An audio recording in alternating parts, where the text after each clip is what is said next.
Okay. All right, welcome back, everybody. I hope the sound is working because I can't hear it. Um, okay. Last session, you guys traveled through the Serpent Hills for several days. You fought hill giants, but eventually you found a place called the Tomb of Darius and descended within. This is an ancient tomb from long historic past of an ancient diviner, a great prophet of wisdom, who had built this place around his font of power. But he has long since died, and since then it has been turned into his tomb.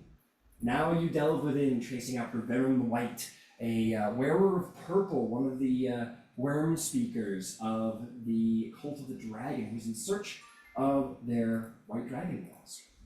You have delved very bravely within to try and pursue Verum the White, and have encountered a number of dangers. But we will see who gets the better of you. Is it the traps? Is it anything gets the better of you, or is it you guys? Will you guys win the day yet again? Let's find out. So, you guys just defeated a number of chain devils in battle, sent them back to the fiery hells from whence they came. Yeah, decided not to pay them 100 pieces instead, more cool stuff. But, whatever. It was very reasonable, I think. No, but it's, yeah, you guys are up to bat. You five have delved in probably quite a traumatic battle, having chains and hooks ripped into your flesh and torn across your bodies, having seen the illusory images of past rivals and fallen loved ones. A truly trying battle of the many you have faced. This was probably certainly the most disturbing. What would you all like to do in the wake of that? Anybody need a rest? Uh, Be nice. it might be Yeah. wise to at least get a short rest. Lock the door behind us. I will stand Are by. there some leftover chains? No, the chains descended back into hell alongside their masters. Okay, I'm sure we can make this work.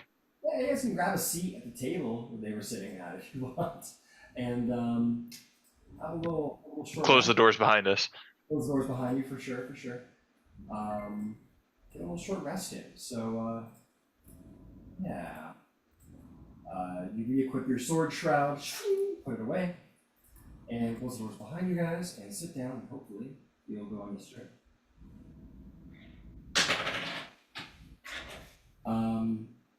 So anything you want to do during the short rest? Not hurt and maybe go cry in a corner. Yeah, you guys all sit around the table. Star finds the most darkest, loneliest corner, quietly sobs. You all bandage yourselves, shroud, your internal repair sequence begins. Ciela's twitchy as fuck, just kind of looking around every corner. Ciela's twitchy as fuck. A little more twitchy than usual. She already has the anxiety beat, but Yeah, but she's extra twitchy right now. extra alert. You guys just sit for like a solid hour and bandage your wounds, you get a little snack, and just kind of sit there mostly quietly, listening to maybe the quiet sobs of Star, and just I don't even comprehend the fight you just had. Like you're literally bandaging like your chests and stuff, and like peeling the armor off, and you have like giant chunks of flesh missing off the surface of your body. You're like start like sewing it all back together sitting at the table, and it's like it was a bad fight. This was not a great time for any of you. And that's and that will complete your short rest as you all sort of like slap yourself on the cheek and stand back up and prepare to your journey in this place. So I'm good to roll my hit dice. Yeah, go to roll hit dice. Short rest. I'm gonna need probably all of them. Fair enough. I think I'm almost in the same boat. Do arcane recovery. I don't feel like this thing ever works. Yeah, it's a little finicky. The short rest button thing. Yeah, I think I'm just going to do the hit dice on my own. Yeah. Remember you add your con modifier to every roll you make, not just one, but every roll. Okay. Yeah. 4. Then if you roll a 1, you can re-roll it. That's Yeah. right. You roll 1, re-roll it once. You can roll any number of hit die you wish to roll. You can roll them 1 at a time if you want. Yeah, I'm rolling them 1 at a time because screw this. I know what happens. Yeah. 4 is 10.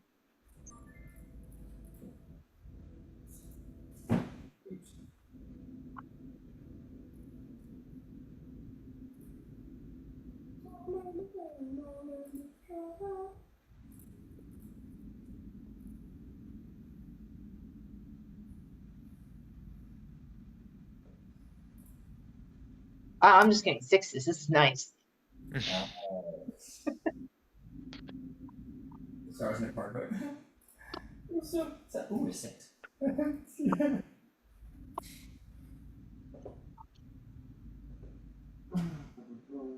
know when you're done.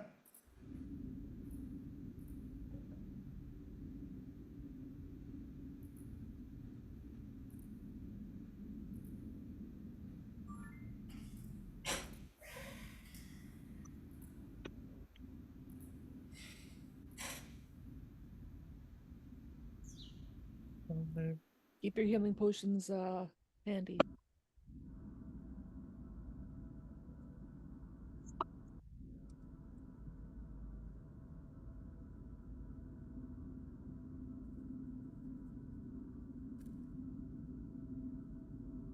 Four, 10, 6, 2, 3, 4, 5, 6, 7, 8, 10. Yeah, I'm using them all. Fair enough. And Fair enough. You gotta smoke them, man. They don't help you if they're just sitting in there. Do you need another heal after that, Terrence? no, I'm full health. I'm good. I'm solid.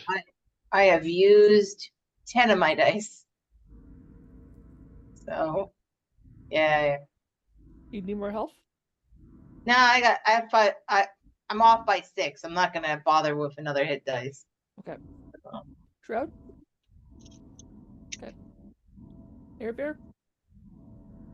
Still going, but I'm gonna be fine. Okay. Okay, sounds like that's everybody. Okay, you guys all stand up, gather your weapons, gather your arms, and quite silently begin your trek, or at least leave behind the silence to continue your trek. I will remind you of the room that you are standing in before we proceed. Much has happened, and it's been a little bit of time. You stand in what you assumed to be long ago was a dining hall. 2 long tables of plain stone stand on the south end of the dining hall, while a long marble table stands in the north. This was the very same table those devils sat around, and now you have, and are now coated in all of your blood. There are 2 other doors in the room, other than the one that you came through. There is a door that heads, if that is south, that would be, east. So there would be the door that heads east, that way. And then there would be the door that heads south. I will remind you that the devils told you quite specifically that they were told to guard and ensure nothing came out of the southern door. That they were charged with the defense and protection of that place and make sure that anything that comes out is dead or is killed anyway. But they are no longer here to do that. So if you wanted to venture forth there, you could without the fear of a devil attack. Maybe we should peek our heads in there and see exactly what what they were here to protect. All right. Okay. You'll turn and begin to head towards the southern door. As you make, Can I inspect the door first? you most certainly can. There's going to be some things that are very apparent about it before you would need to do any investigation. You walk down towards the door, and very quickly you see that the door is spiked shut, which means that there are iron spikes that are jammed under the door to help to keep it sealed shut. And scrolled along the door in chalk is danger in capital letters.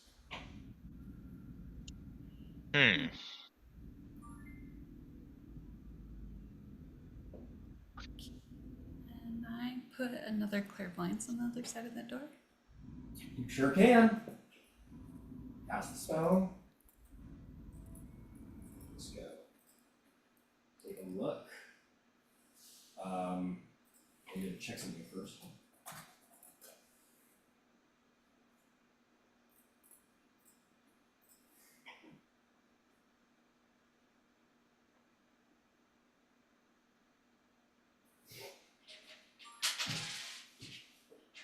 Okay. Oh shit. Everything's alright. There's sort of a lot of stuff to play here. Okay. Screen share coming on. This is what you see. Let me describe it for you. You see a bedchamber. It contains an elegant bed, bookshelves, a large wooden chest, and a side table with an ewer and goblet.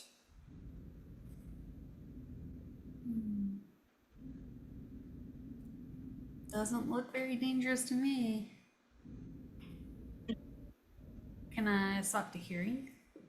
Sure, you hear nothing. Just the sound of the caves, Yeah. which is a lot. I'll tell the party then what I see and don't hear. Are you still in the clairvoyance? No, I come out of it to tell you guys. Okay. Yeah. But the spell's still going, so I can like swap back and forth. Should I knock? Um, I'll knock on the door sure. or bang on it a little bit. Bang on it a little bit. Let me see for a second here.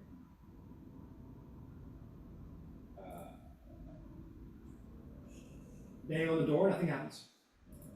I will say one thing: as you approach the door, Terrence, in the hallway along the side of the wall, you will see that there is a dumbwaiter shaft. A dumb waiter shaft? Yeah, you know how in like mansions and stuff, there will be the like little elevator for sending food up to different levels and stuff. Oh, okay. And it's going down? This would be the bottom floor of the Okay. dumbwaiter. And this is in the wall on our side of the door. Yeah, like it would be right in here, somewhere in there. It's hard to make happen, and well, you know what? I can kind of make it happen. Why don't we do that? So you get down there and you see that little opening in the wall that suggests a dumbwaiter was once used here. Okay. But I will say that, like, very clearly, the ropes and wood of the platform are rotten and strewn across the stairs. They're no longer functional. All right.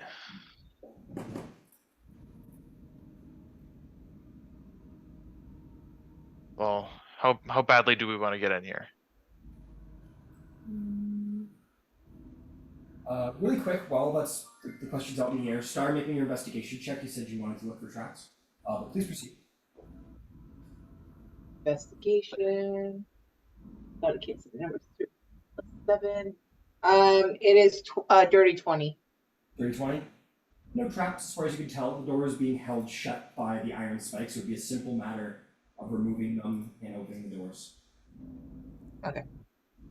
I'll tell the team, like, we just gotta remove these things somehow. Does anyone have a hammer? It's like a nail. We can get him out, Yeah, easy enough. but is that a wise choice?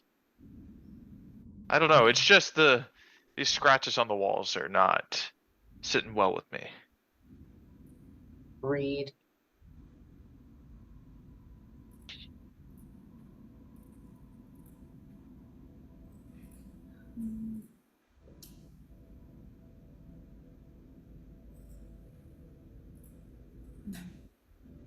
So maybe turn back.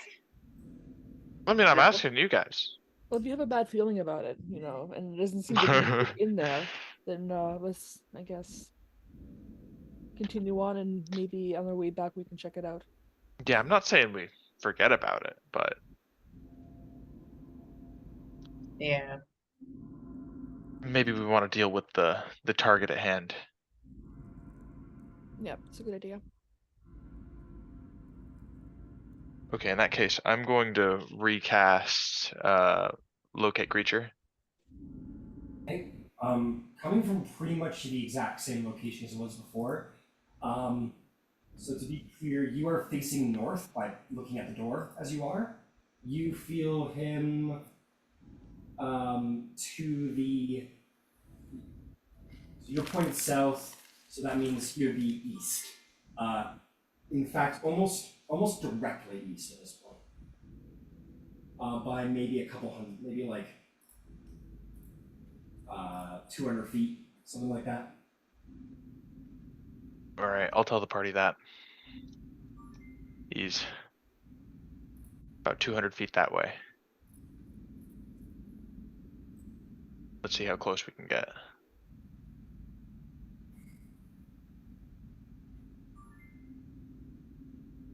I guess we'll go out the other way. Yeah, the other door definitely goes east. So if you wanted to head that way, you could. Yeah, let's do that. As you approach this door, it isn't spiked shut, but it similarly has danger scrawled on it in chalk, in capital letters. Oh. Star, you want to check this door out? Sure, I'll do that. Make an investigation. All right, let's see if I can do a good job. Oh, come off it. Oh wait, investigation is a thingy, so it's 10 plus whatever. 17. 17. Let's see. Let's see.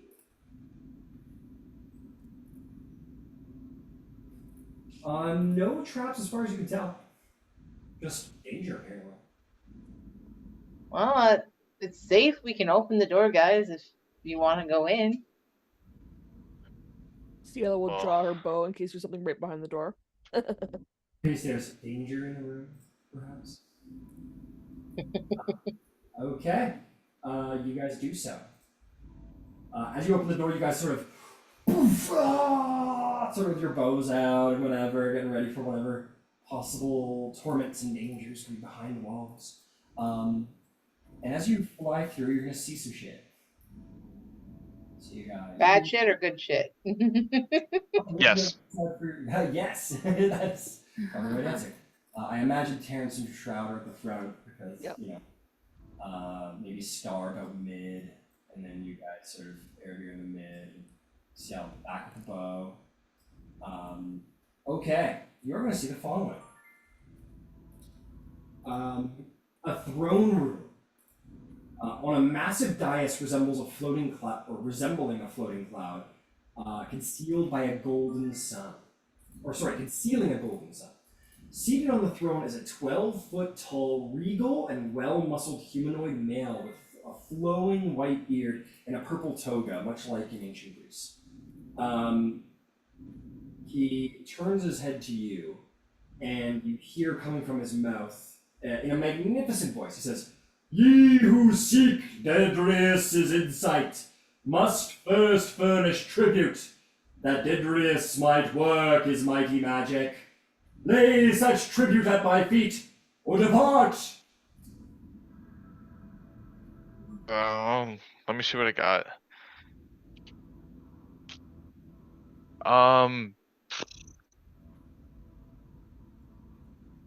100 gold? Here, I'll toss 100 gold. He tosses 100 gold at his feet, and he will say, you place 100 gold at his feet, and he'll sort of like look past you to someone else who's standing there as well. How much money do I have? Also, Is this like an enclosed room? No, not entirely, no. There are actually two doors, and one is currently ajar, the one most closest to you, in fact. Oh, okay. I'll toss an extra 100 just to be like, okay, I don't know what's going on. If he's looking past me, I'm gonna like step forward. Yeah, like he, yeah, okay, you step forward, you place, well, you guys would be here right now, you place it at his feet, where you would see there is our, treasure laid at his feet. A pile of treasure, tons of silver, silver coins, silver necklaces, maybe even a potion bottle, hundreds of copper pieces, small pieces of jewelry and pottery that are probably not worth much, not even at their peak. I'm starting to think we could have just left 100 copper. Well, if you wanted to leave less, it's okay. I'm describing it post, which I shouldn't have. Would you like to have left less than the 100? No, I'm not sweating it. Okay, so you put the 100 down, Terrence, Star, same thing? Yep. Okay, 100. The giant man seems appeased and sort of looks to the rest of your friends standing in the doorway. I'll put down 100 silver. All right, down 100 silver. He looks appeased and looks onward. I will put down 50 gold and my blood hot feathers because I only have 4 of them. All right, you do so, and he seems appeased and looks onward to Shroud, his last. And I'll put down 100 silver too.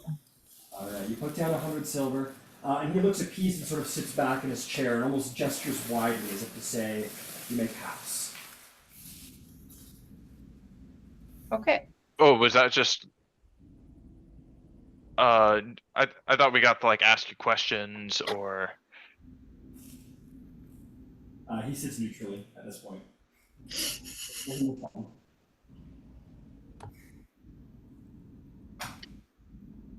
Okay, I guess. We don't have to pay this twice, right? This is only a one-time tool, right?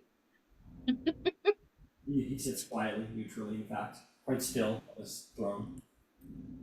Sort of like almost like looking at the wall past you now. Interesting. Sorry, something's not right. Wait a few minutes and try. Is that him? No, that wasn't him. That was his That was his Siri or his Alexa. he like slams his fist on the throne and stops making sound. All right. So what is the next exit?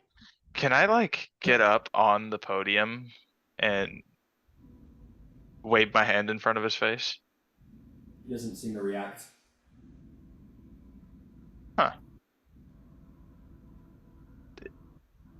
Can I touch him? Is he corporeal? He is solid. In fact, as you touch him, he doesn't like. He looks to be like in these flowing golden robes. He doesn't feel like flesh at all.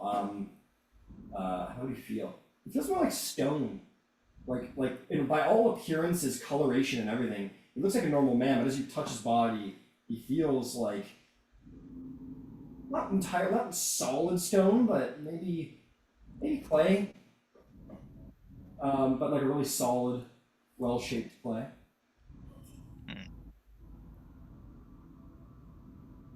Seems to be some kind of construct. All right, I guess let's. One door is ajar. Can we peek through that door? You most certainly can. You step down, you peek through the door that is ajar, and you will see. You see this room over here. The smell of incense sort of hits your nose as you peer in through the doorway. Rich tapestries cover the walls. In the south wall, there seems to be a chute that is only large enough for someone small to actually possibly squeeze through. But light peers in from the outside. You expect this meter. back to where you first came through. You will hear in an unfamiliar voice whisper in the area to all of you. Humility proffered in the manner of Mistral shelters those opening the way to seeking knowledge. I will say it again. Humility proffered in the manner of Mistral shelters those opening the way to seeking knowledge.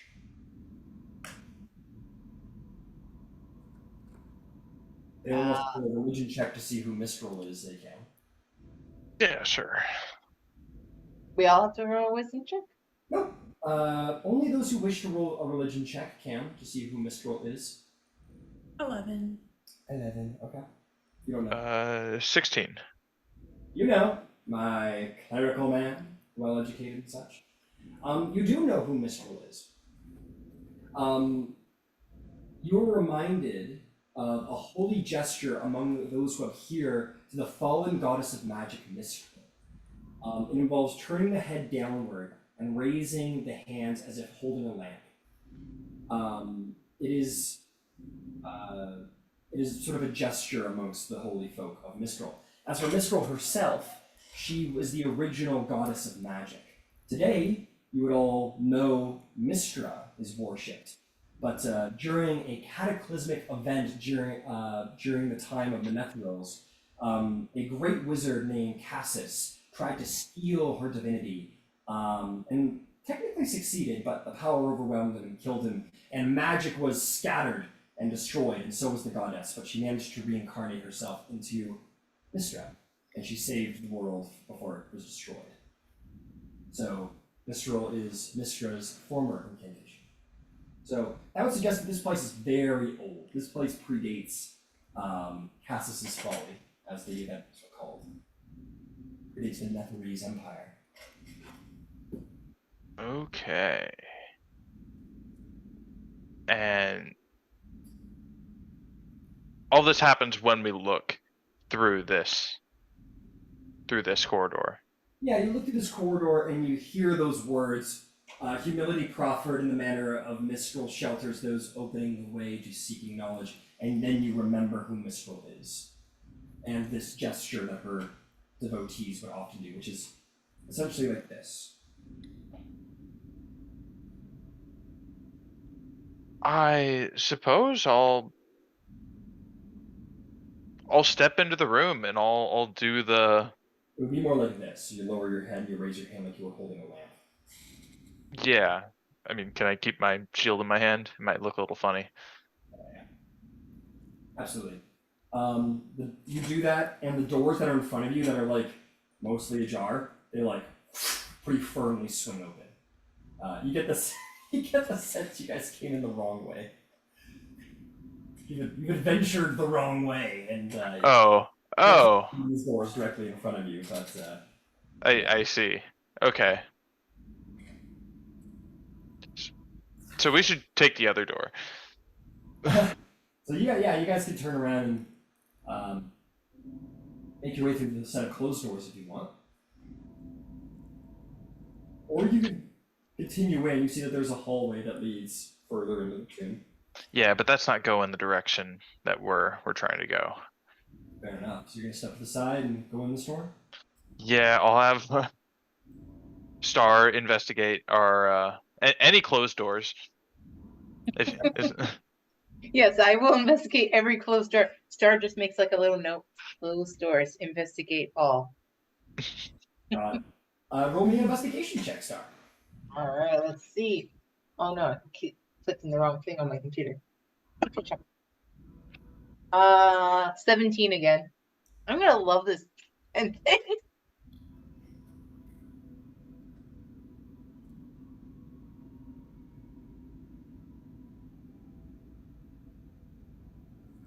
What'd you roll, sorry?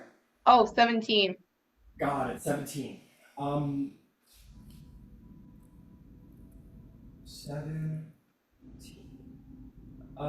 Nothing bad about this door. No traps as far as you can tell. Okay. I say I raise the thumb, going like, yep, good to go. All right, we'll carefully crack this door open. All right, crack the door open, nice and easy. Careful, SpongeBob. Careful. Then bow drawn. And as you open the door, you are going to see the following strange room. It seems to be a study or a library of such. Dusty shelves and tables are now empty. You expect that this hall once held great scrolls and tomes, but perhaps were looted long ago. Wish to go in and investigate further, or? Sure. Yeah, it looks like it's still going off and trailing to the east where my locate creature is telling me to go. Yep. As you enter into the room, someone's going to appear from the floor. Ghost. Oh, look, ghosts! Ghost! Indeed, a ghost moves up and appears through the floor. You see what looks to be a sort of like sage woman of some kind.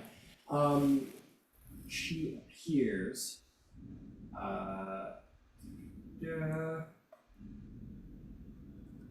She manifests into the area, and she says, "Who are you? I demand to know why you have come. If you intend to loot the books from these shelves, I promise I will lay you low." That is not our intention. Passing through, just passing through. She will look at you all and say, "For what reason? For what reason are you here? Speak plainly and now." Well, we come to understand there's some cult activity, and we're looking to deal with that. Cult? A cult in my master's tomb? What cult do you speak of? Cult of the Dragon. A cult of dragons? In my most illustrious master's tomb? Well, for whatever would they be doing here? My master would never allow it. That I don't know. She sort of like looks around and sort of says, "A cult in my master's tomb? This is not very good at all, not very good at all." And she sort of wisps around the room, sort of just sort of like in anguish. How can we help you?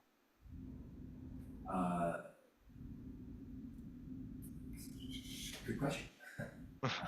She goes, "I have never heard of such cultists. I know not why they are here." Make a persuasion check, Terrence, to see how well you've been singing there. I've really been working on my persuasion, man.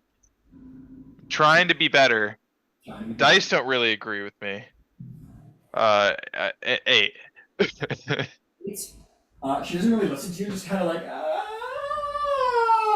and just sort of like flies off the handle a bit and sort of flies around the room for a moment and then disappears and it almost becomes invisible. Damn. Terrence, what did you do? You scared her away. I don't know. We could have had like ghost talks. We could have asked her about this whole place. It's not too late, I don't think. Here, let's just keep moving. She appears behind you, stars as "Ghost? I am no ghost!" And maybe sort of like, gets a little Oh, wow. Oh, hi. Hey, I have a question for you. I am Ilda. I am the keeper of this repository of great wisdom. I am no aberration. Then, why are you here then?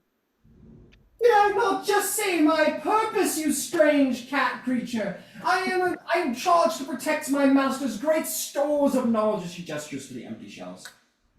Okay, then we will not touch anything of your master's items. We're just here to resolve this cult. We're just here to, get rid of the cult so they do not disturb this holy place of your master and your person here. Persuasion check style. We'll start saying that. I'm gonna pick up the chair and straighten it and push it in. Nice. Oh my god. Persuasion. Oh, thank God for the whole +10 thing. 21. 21. I love this thing, this reliable talent. Yeah, not bad, huh? She says, "You are only here to dispense with this dragon cult that has befelled my master's home? That is correct. Perhaps I might share with you some then, if you are to be trusted, and I think you might. Not that one." And she looks at Terrence. "Because that one seems to have an ill way to him. You! Sorry. Rabbits. And she like does one of those to the side of your face. You, strange rabbits, shall have my confidence. Thank you. She'll sort of Star's just like, okay. she'll The sort of rabbit. look around the room and she'll say, my master Didrius's passion was powerful as his divination magic was. It is how he discovered the mysterious pool that lies in this great repository of magic. He excavated these chambers around the pool, and kings and wizards came to bear him tribute. Even the most poor came and gave their clay cups to learn of what powers he sought. He died. He died after many centuries of life, and this underground, I hate this word, M-A-N-S-E? What is that again? Monastery? No, man. This place has become his crypt now. What would you ask of me, for I know much of this place? Star looks at the crowd because he's like, oh Are god. there any traps ahead? Yeah, are there traps that we should be aware of? Traps? I am the keeper of knowledge, not the defender of this place, except for this very place. The only trap here is me and my fury. Star just like, okay, we don't want your fury though. We want to resolve and get rid of this dragon cult in here. Surely you are here to know of the great divinations my master holds at his power that are still active to this very day. Who was your master? My master was the greatest of all diviners, Didrius. What a great and powerful man, wizard was he, for he used this place to, all kinds of good shit. He used the divination pool that allowed those using it to peer past many magical protections that block lesser divination magics, for there is very little that could block the power of this enchanted font. And where is this pool? And she'll actually direct you back to a room you were already in. If you'll recall, there was a dead cultist at the foot of a pool of water. Oh. And she would say, there was a dead cultist there, you say, as how you described the room. Indeed, the divination pool requires a personal sacrifice. Not so grand was it once, but over time, the pool's demands have grown steeper. If others have been using the pool since Didrius died, as I suspect, the creatures deeper within have, its current price must be quite vile indeed.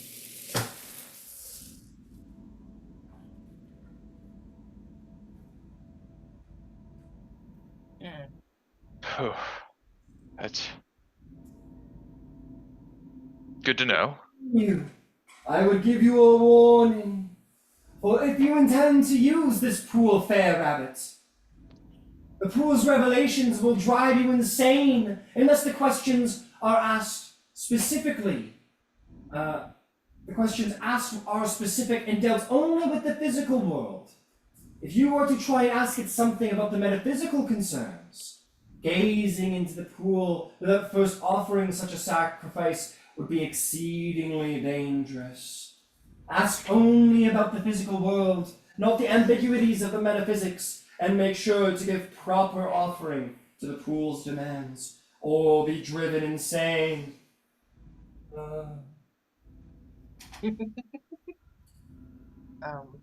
So Star just mumbles to himself like, so don't ask the meaning of life.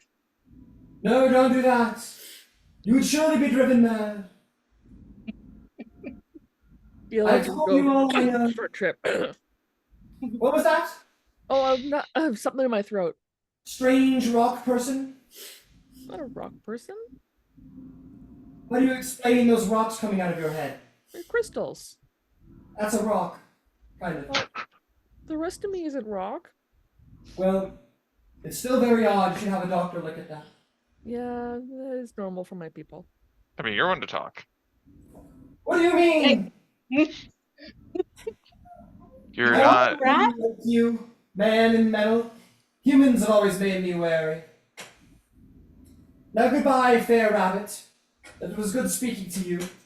But alas, I must go and prepare to protect this place from evil. Goodbye! Bye, Elda. Dora's Alright, like, I'm We're not gonna a read too much rabbit fun with though. that. let's get out of here. No one touch anything. The room otherwise seems rather empty. Oh, Oh fuck. well, shoot. Well, we at least got to know Ida. Elda was a really Ah. nice person. Let's just leave. Yeah, we're gonna turn around and have to pay another offering, aren't we? No, we don't have to make an offering. We don't have to, per se. Alright, That's just- sorry. Sorry. Oh, he is still not Well, let's speaking. go into the danger room, I guess. He seems quite fine with you guys traveling through at this point. Excellent. Okay, cool. Sweet. Start Rachel casting Unseen Servant. Sure. In the meantime, you guys have two options. You could either go left and continue your journey through that door, or you could continue back to the original room you fought the devils in. What would you like to do?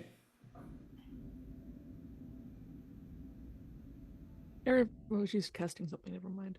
It's off in the corner going. Hmm. Okay, I'm still locating Vera in the White. Are we on the same level? Good question. He's a little deeper underground than you are, but not by much. Not by much. Okay. And if we go into this room over here, those stairs lead up. Yeah, they lead up. That would take you further away from the depth that he is currently at. Okay, I think we should go back.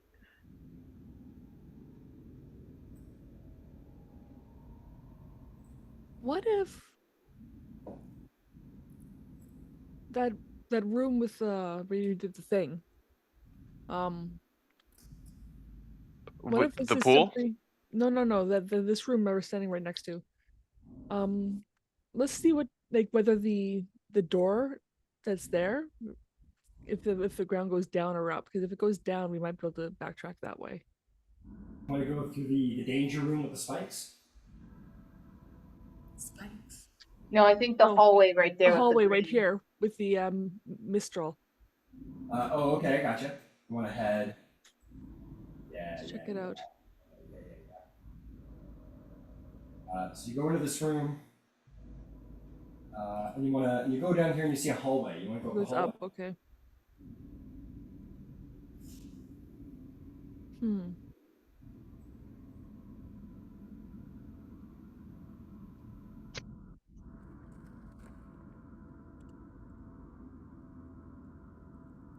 Okay, I'm gonna go over to the hole in the ground. Hole? The hole in the wall that a small person can go through. Oh, okay. I'm just So gonna you're look through there. So you guys are gonna go back towards the dining hall. Wait, I thought there's a hole No, right no, over in there. that room. In that room. It was in that room. My apologies. Yes, the chute. Yeah, you head over to the chute. You sort of get down on your knee and you peek through and you can see daylight coming through. You expect that would probably lead back to like the outside. Okay.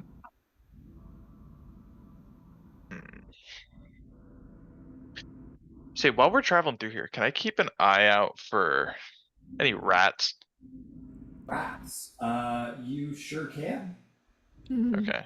I just want to be aware. I might need one in the future. Make me a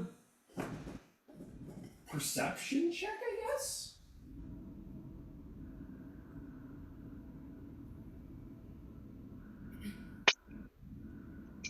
Thanks. 24.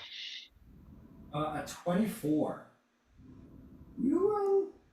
Most tombs do have rats. Not this tomb, for whatever reason. Something strange about that. Especially you who are so in tune with the natural world. It's concerning. It's not a good sign. All right, let's head back. Let's head back through the chain room. Okay. All right, you guys are going back through the chain devil room. Yeah. Dude, I don't know why I'm putting you guys through doors. There's no ceiling. All right, you get yourselves back into the dining hall. We're gonna go out the way we came. All right, you're gonna go back to what you would know now to be the divination chamber. Now, there's also a door that's still closed. As a reminder, you, Ciela, you felt the presence of humanoids past that door, maybe Yes. a couple, less than 100 feet to be certain. Mm-hmm. There's still dudes this way. Remember? Do you want to deal with them, or Well, I mean, the other ways, there's nowhere else, like, unless we go way back and then underground. We might as well figure out what's on this floor. Maybe there'll be another way down. okay? Because we have just two paths we haven't gone down in this room. Just the one, just the large doors to the right. That's it. There was the very first room where there was a path going downwards. Okay. I think we should go back to that path. Yeah, I think that's. Okay. Whatever you guys want to do. Okay, so you're Back through the divination room, and so you're the divination room. Which room do you consider to be the divination room? oh wait, hold on. We're in it. The stone room. It was the stone room with the ceiling, and the ceiling collapsed. I'll make this easy. Yeah. Okay, I'll make this easy on you guys. Yeah, I'll show you the paths you haven't gone down yet. That's easier. You sit down and think about it. Here in the divination pool room, there is the door to the right where you expect these serpent head arrows were shot from, and there's humanoids past that door. There is this hallway in the room where you fought the tile chimera thing. There's a hallway you haven't walked down yet. Circling back around, there is that door down that led to like some kind of bed chambers that Erebir clairvoyance. That is danger wrote on the door.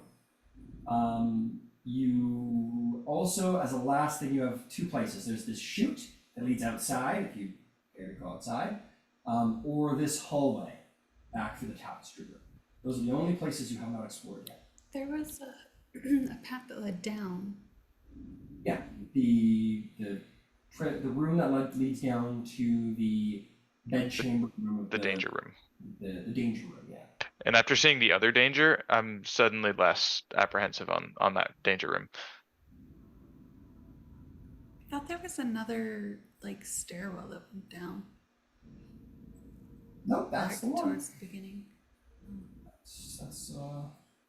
Those are the two hallways. There's this hallway that kind of leads down a little bit. I am liking that hallway.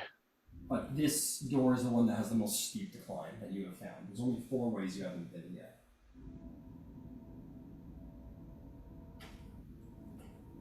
Well, we're right near that danger door. And it does lead down. Maybe there's a way from whatever that room is towards where we need to go. Worth a try? Yeah. Okay, back to the chain devil room. Ilda is like, where are they going? I'm trying to sleep. You guys. Elda, please go to sleep. It's okay. Let's sleep. And you guys get to hear. Is this where you want to go? You want to go down to the danger door? Okay. Has it been? Okay. Yes, I would definitely say it's been 10 minutes at this point. Can I cast Unseen Servant on the other side of that door? Can you cast it somewhere you can't see? Yes. Springs into an existence in an unoccupied space on the ground within range. Okay. Your unseen servant appears within. And you hear from the other side of the door. And your unseen servant's gone. Oh man. and then the wispy sounds sort of vanish. Oh. Well, something dangerous on the other side of that door. It just killed my unseen servant. Ooh, fun times. Or could it have been dispelled? Can I insight check the sound I just heard? It didn't sound like. No, you can't because it sounds like an incredibly violent attack or something. Oh. It definitely wasn't like an incantation. It was like the souls of the dead rising up and fucking devouring, something like that. It was definitely violent. Oh boy. So this one's actually danger. Can I Yes. start casting another unseen servant? Sure, you start going and begin to do the chicken dance and start your ritual cast, yeah. And he does have an AC of 10, by the way. Oh, he's got an AC of 10, does he? You know what? You didn't mention that. You mentioned that, let me roll for it. No, I still don't. Just clarifying. Okay, well, I appreciate the clarification. My fault. I'm one of the accused of being unfair. So very, very dead. So are we agreeing to leave this room alone? For the time being? Yeah, let's Again. last. It sounds like a very deadly room. The only one that leads down, and we have to go down. Yep. Here. Oh, Don't Fine, let the idea fine, get fine. that. Okay, I'm pulling the bars out. I like the idea of the whole party like standing in front of a door and sort of like scratching their beards and like itching their chins as it says danger across, and you guys are like, could be dangerous, you know, might be dangerous in there, possible. Yeah. Somebody should make a sign. So it would be cool if someone labeled things. Just like explain why it's dangerous. If someone could explain something. Okay, you guys going in? Yeah. Yeah. Here, can you open the door with your mage hand? I This would will love cancel. This will to. stop your ritual cast if you cast another spell. That's fine. I'll use my mage hand too. You cast your mage hand, and you're going to remove the spikes with your mage hand. Sure, if I can. You have to like shake them a little bit because they were like wedged in there probably with a hammer, but you got one free, two free, Okay, we should probably step away from the door. one more. The fourth is free. Door sort of doesn't really fully open, but just a little bit. Can I fully open it with my mage hand?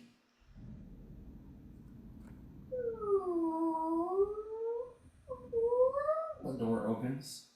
Mage hand goes to the other door. Revolutional door. Door opens. Everyone roll initiative. Surprise. There's danger. I hate you. Nobody said there would be danger. What is the name of the game? The job description. What the fuck? Okay, I got some more to you. Hang on. Those don't look like zombies. No, they're not. They're worse. There's something worse than zombies? There's a lot of shit worse than zombies. You asked me anyway.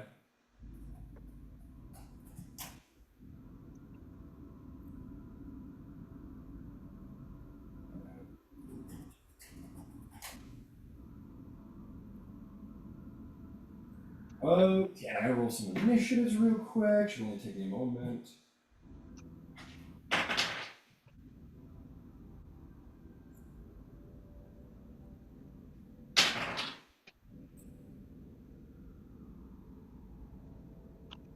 Okay, initiative is up.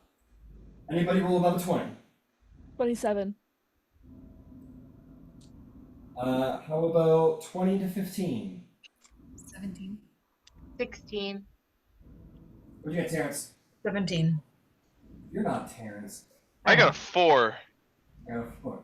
Okay, fantastic. Sorry, what'd you get, Trap? 17. What'd you get, So Sarah? above me. 16. 16, okay. Okay, initiative's up. Let me just put on some very spooky battle music, and we'll get to it. I'm gonna put on some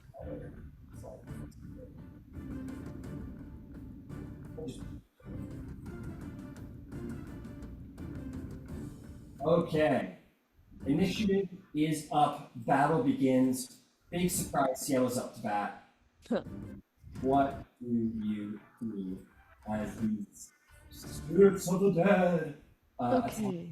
your party? I'm gonna move forward just enough so I can see into the room.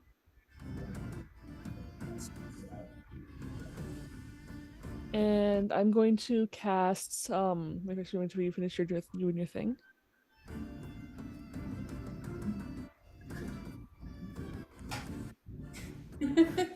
Sorry, what was that? Cielo?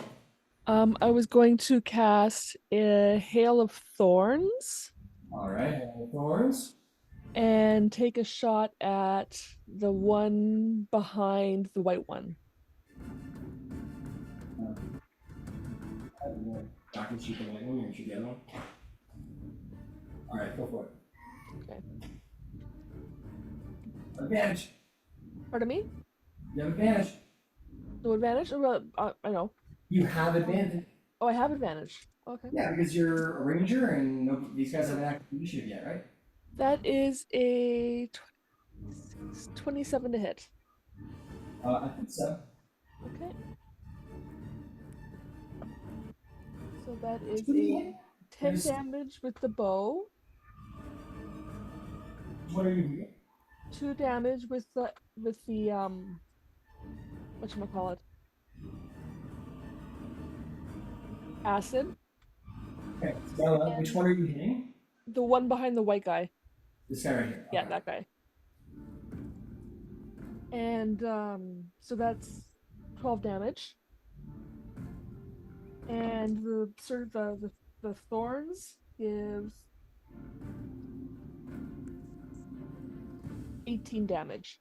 So how much? And that's Cielo? for 5 feet, 5 feet around him. Everything within 5 feet takes that damage. So it's, So 18 damage to this guy. yes, and Okay. anybody Yeah, within 5 feet, He takes how much damage? 18. That's all of them. Nice. They all take 18 damage. Yeah. Yeah. All within 5 feet. So the main guy takes 18 and everybody else does as Oh well. no, the main guy took 12 damage plus 18.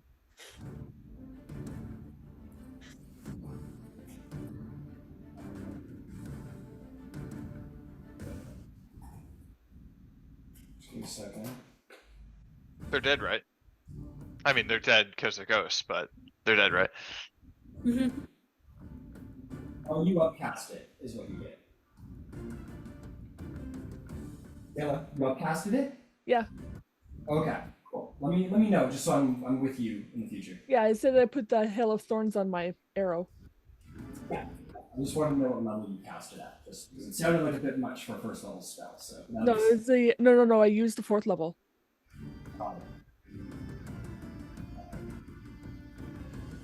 What kind of damage is that? Pardon me? What kind of damage is that? That is. What is that damage? Piercing. Protection. Probably piercing. Damage, yeah. So that hits them just fine. Alright, you prepare your bow. Thorns sort of file up around the acid tipped arrow. Fire it off, hits the one in the chest and then explodes like a grenade and hits all of them. Very good. Second shot. Second shot. The guy next to the guy exploded. Okay, so this guy? Yeah. Go for it.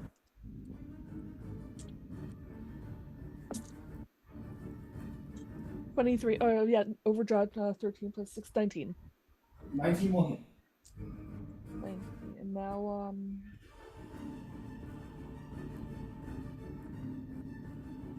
14. 19. 22 damage. Plus then I have the thorns damage. What's damage? You already shot it. Pardon? It takes 2 types of damage, doesn't it? So, okay, hang on. You said the thorn damage? You already shot hail thorns. No, that was my shot.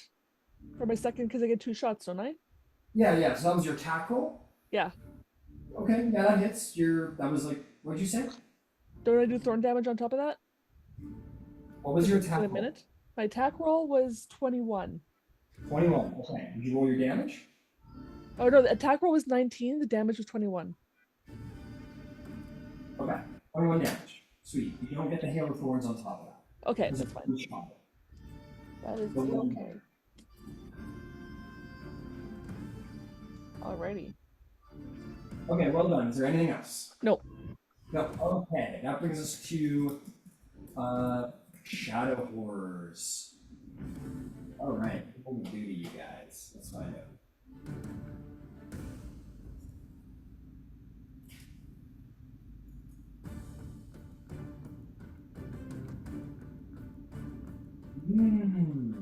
Very cool. This one starts moving towards you guys, but completely horizontally, and disappears into the steps under Star's feet. Well, that's not right. And is actually going to be is going to appear right here behind Erebir, up from the ground. And then in that moment, the ones are going to move forward and are going to disappear into the dark. Or actually, you know what they do? They move to the side and sort of disappear behind the wall, and then are going to appear here in the shadows that Ferris' shield does not reach. They are going to attack you, Erebir. If they could do that the whole time, how was the pole stopping the door? To keep us out. Maybe. Ooh, actually, they're gonna do one better. They're going to, from the side, you like look over Erebir, kind of do one of these, and you see them sort of appear, just like incorporate from the darkness, from the shadows themselves, and they literally are just like black cloaks, nothing underneath, and they take these like, I guess they have hands, don't they? No, they don't have hands. The hands are just kind of like wrapped up in the shadows, and they sort of move the ends of the cape and open it up, and these tendrils of pure shadow are going to fire out throughout the entire room. I need everybody in the party to make 2 sets of dexterity saving throws.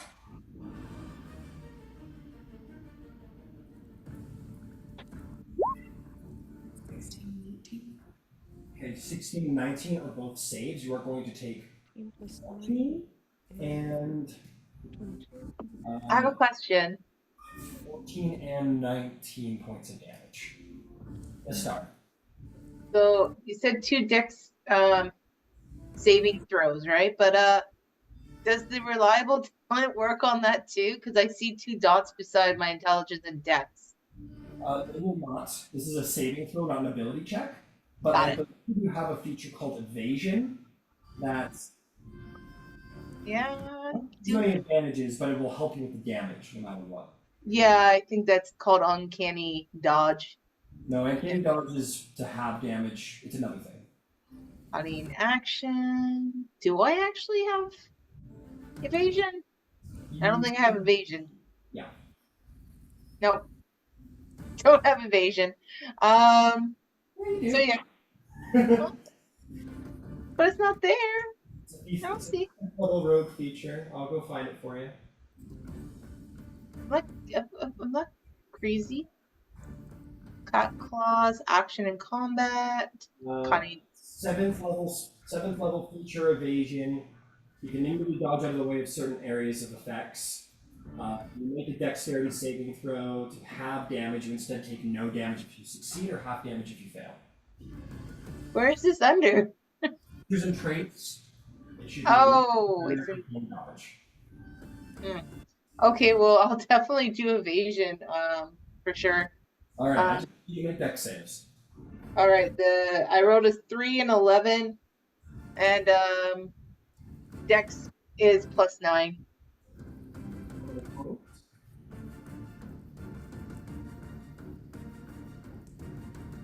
I got a So- 23 and a 24.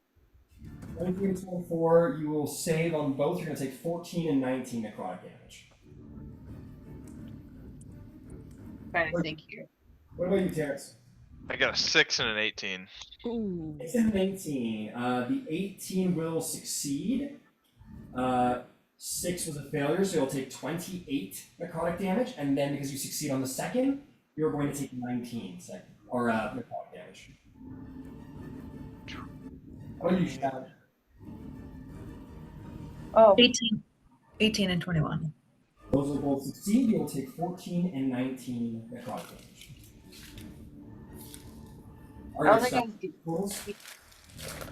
I wasn't given damage, so I think I screwed up. I just need you to roll me some dex saves. That's all I need. Oh yeah. So 12 and dirty 20. 12 and dirty 20. Okay, the 12 is going to be a failure, but because you have evasion, you'll take half anyway, which is 14 necrotic damage. But because you succeed on the second, you'll take no damage, so you'll just take 14. Got it. Oh, 14. Okay. Good job. Okay. We are done with their turns. Fantastic. That is going to bring us to Aravir's turn. Aravir, you're surrounded by spooky cloaked ghost figures. What do you do? Bonus action, Blades on. Okay. I'm gonna cast Snap Static. Who's yeah? The 3 that are on top of me. Vegas? 20.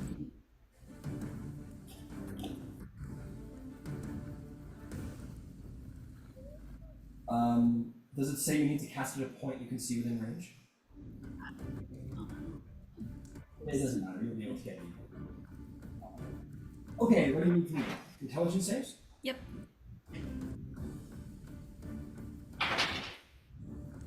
So that's going to be a 12 and a 11 to save. And a 15 to save. 12, 11, 15. Yeah. Alright. What happens? Damage. And Huddle Thoughts. Alright, I'm going to rely on you to tell me when I need to do all of that stuff. Fantastic. They take it, they're not very happy about it. Since these are not terribly intelligent creatures, these are beings that appear instinctively, they're just creatures of shadow. Does it say anything about low intelligence creatures? I know something specifies that. Can affect a creature under a certain level of intelligence? It does, yeah. 2 or lower. Be unaffected, so. Oh, really? How much damage is it? I don't know.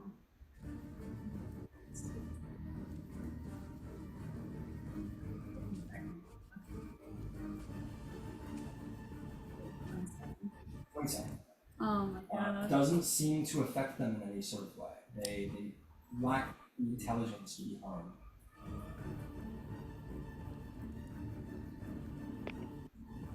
Is there anything else for Aravir? That's it, your turn?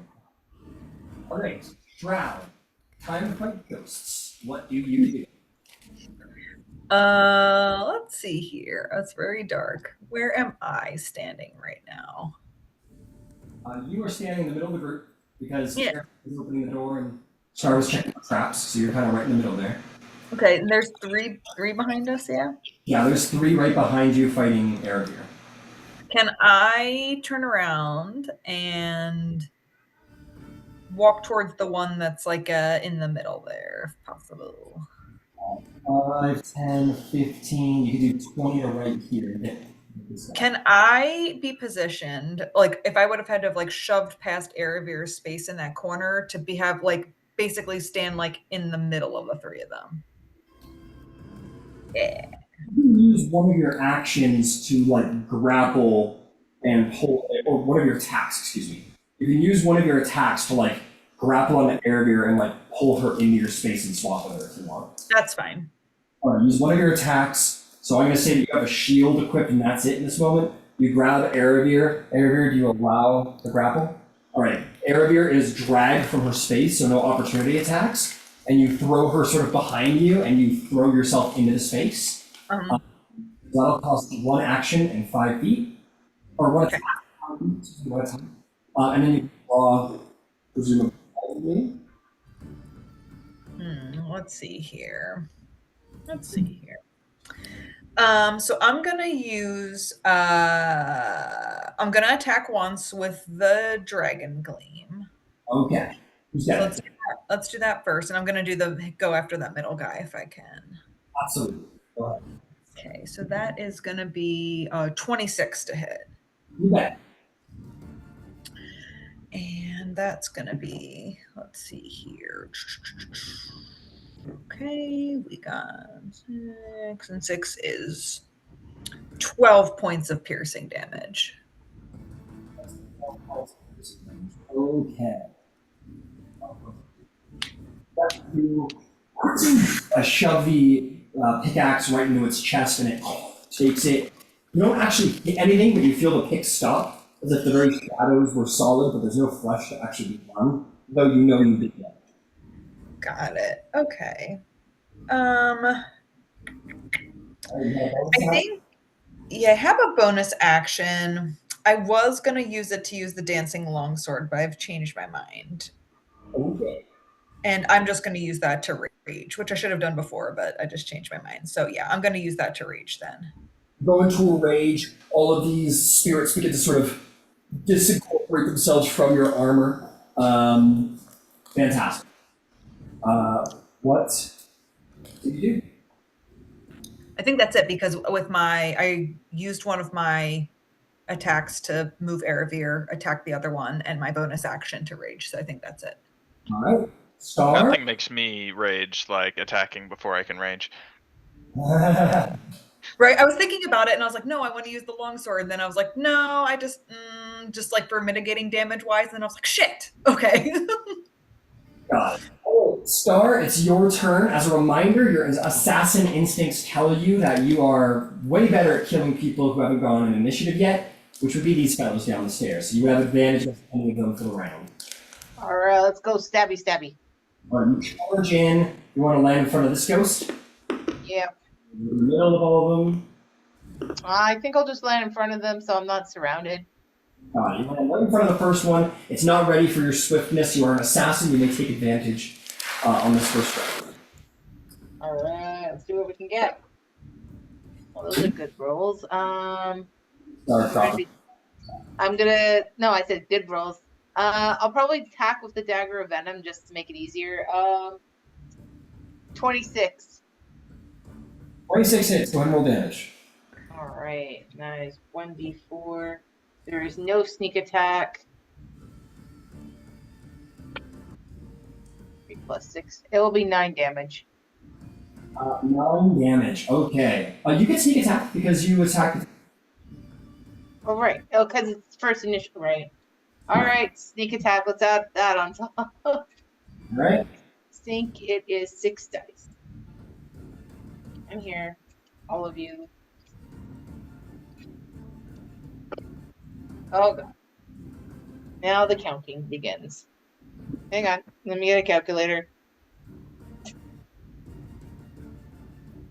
3 plus 6.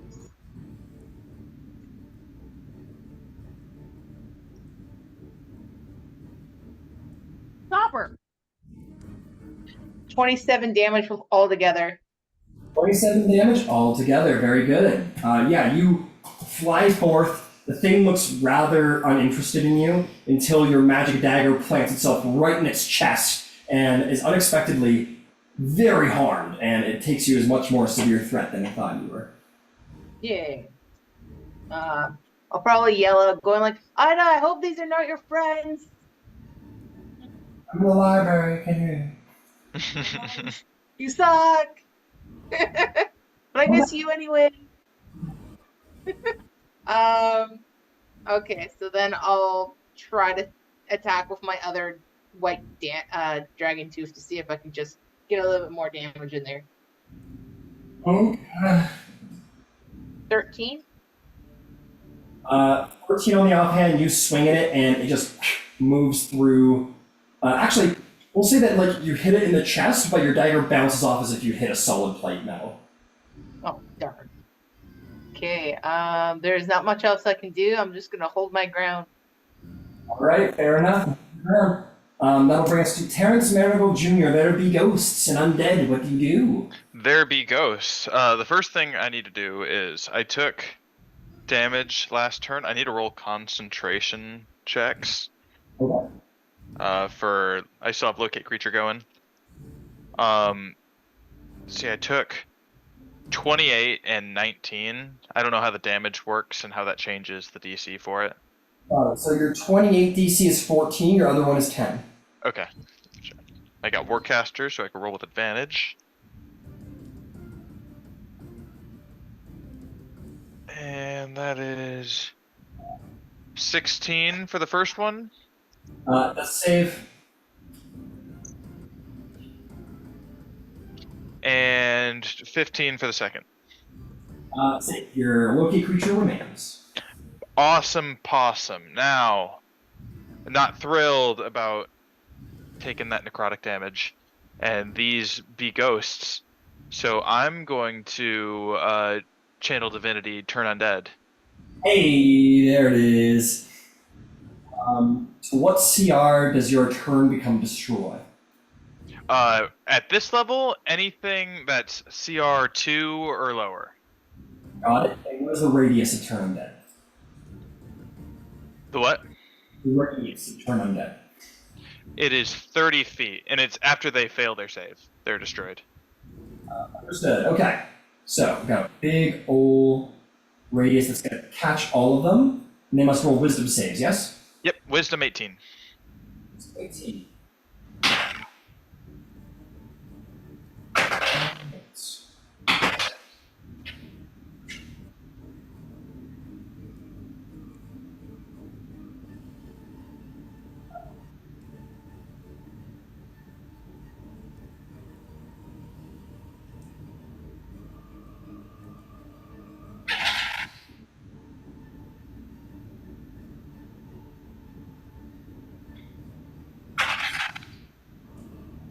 Very cool.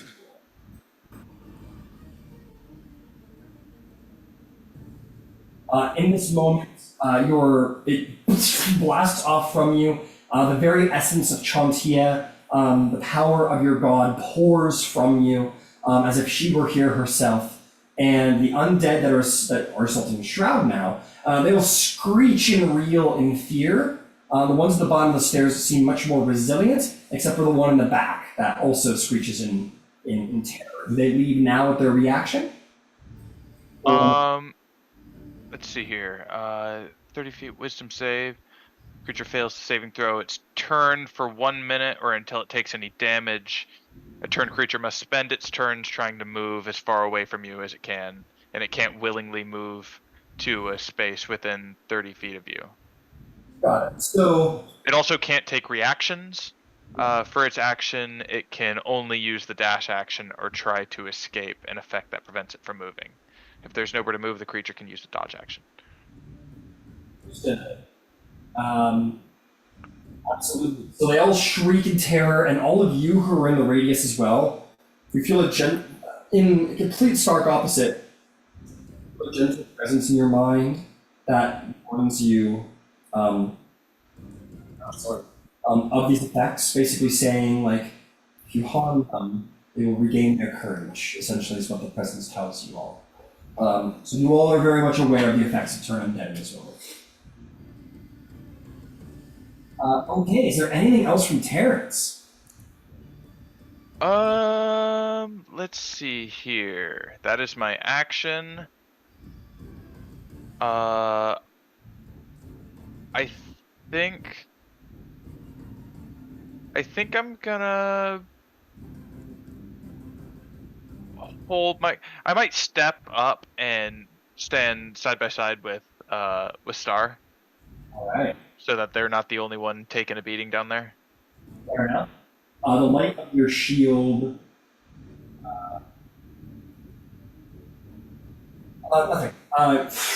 Illuminates them, and you see these figures that are indeed draped in cloaks, but there is like a protrusion from their cloaks that seems to show that there might be armor underneath. Like these are almost like ghostly, like Nazgul-esque warriors. Okay. Well, that's my turn. Okay. That will bring us to the Forsworn. We are going to, below the sleeves of their capes, these dagger-like blades will appear. Oh,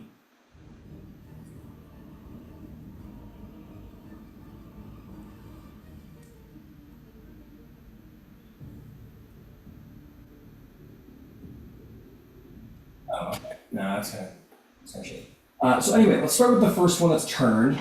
The one that's turned is going to shriek and dash.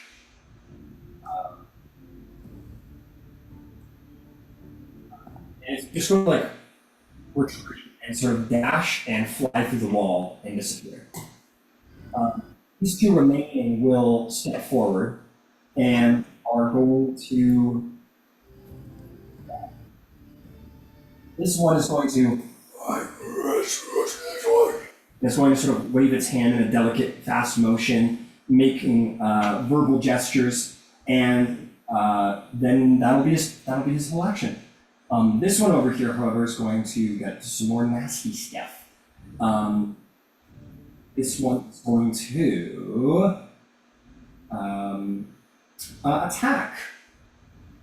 This one is going to make. What? It's going to make a barrage of attacks. I think all three are going to you, Terrence. Wait. You've proven yourself more dangerous. That is going to be a 21 to hit. 21? Yeah. That just hits. This hits. The second attack misses, and the third attack is a 26 to hit. That hits. All right. Two of those attacks land. You're going to take 9 points of force damage. How many? 12 and 9 points of force damage. I need 2 con saves for your. 12 and 9.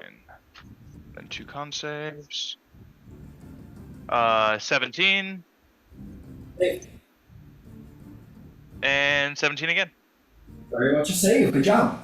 That is going to bring us to Ciela. Ciela, what do you do? What do I do? All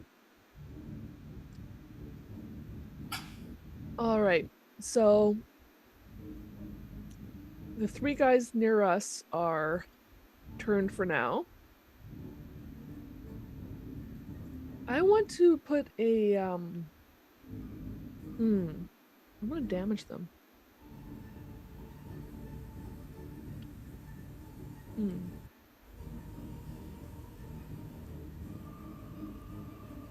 I will put a. Do I want to put a moonbeam on those other 2? No, I'm gonna shoot arrows at them. Okay. Gonna overdraw and attack the one on the left. On the left. Okay. Draw your arrow. You fire it with precision. As you do, it bounces off an invisible force behind Star. It just it's the wall. Well, it's a magic arrow, so it just sort of splashes across some kind of barrier and falls to the ground. Star just looks behind him and goes like, "What the fudge?" I didn't hit you. Yeah, but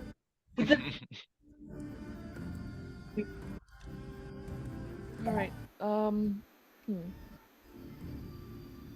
That didn't work.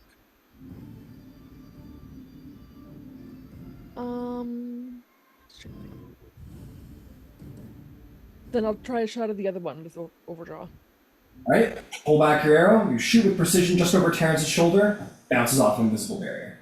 Cocksuckers. All right. Is there anything else? Bonus action movement. Just checking bonus actions.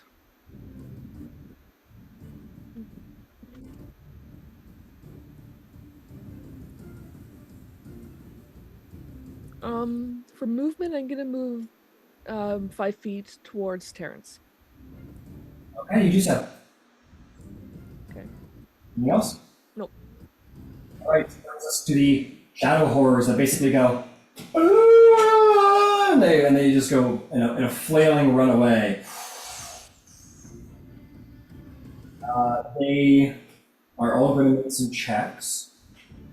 This is part of the them running away. Not to fear. Does anyone have a passive perception? What's the highest passive perception in the group? I have a 17. Passive perception. Mine is 16. 15. As they fly away and they enter into dark, like dim light, they like vanish into the shadows, completely disappear.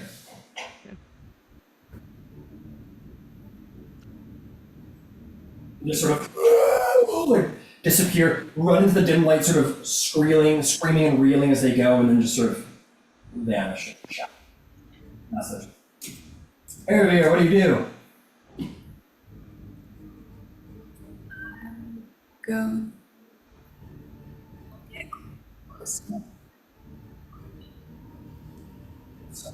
These guys? Well, I want to dispel magic the. Okay. Want to cast a spell magic? Yeah, but I don't know if I want to quicken cast it yet or not. So can I like use my movement to see if I can pull her close enough? Not really, because you have allies in front of you, and even if you manage to get through those allies' spaces, you have to get through your enemies, which won't let you pass. Yeah. Okay. Then I'll just use my action to dispel magic. All right, you cast a spell magic. And that's my turn. Okay, Shrouds, what do you do? Shroud's real mad. They wasted a rage, basically. Cool. Raging. What'd you say? Raging about raging? Yeah. Let's see here. I'm gonna have to shove past a bunch of people, so that's probably not gonna happen. I mean, You know what? No. Honestly, I feel like if they were upset enough that that happened, they probably would try and get to the other ghosties. All right, 5, 10, 15, 20. How do you intend to hit them from there? I got some star blocked, like you can't push past any of them. I'll let you try and like move into, it's a little bit outside the rules. I'll let you try and move into one of your allies' spaces and then use an attack to attempt to shove one of them back so that you can move further in if you want. Yeah, I'm gonna do that. All right. They're small enough. 5, 10, 15, 20. Just yeah, you're shield master, right? Yes. Yeah, you can do your shove. Bonus action shove. So you bring your shield forward, you're charging down the hall, Erebir gets out of your way, Star, you get out of Shroud's way, but before you can get out of Shroud's way, Shroud hits an invisible barrier and bounces back. Oh. Okay. Are we stuck?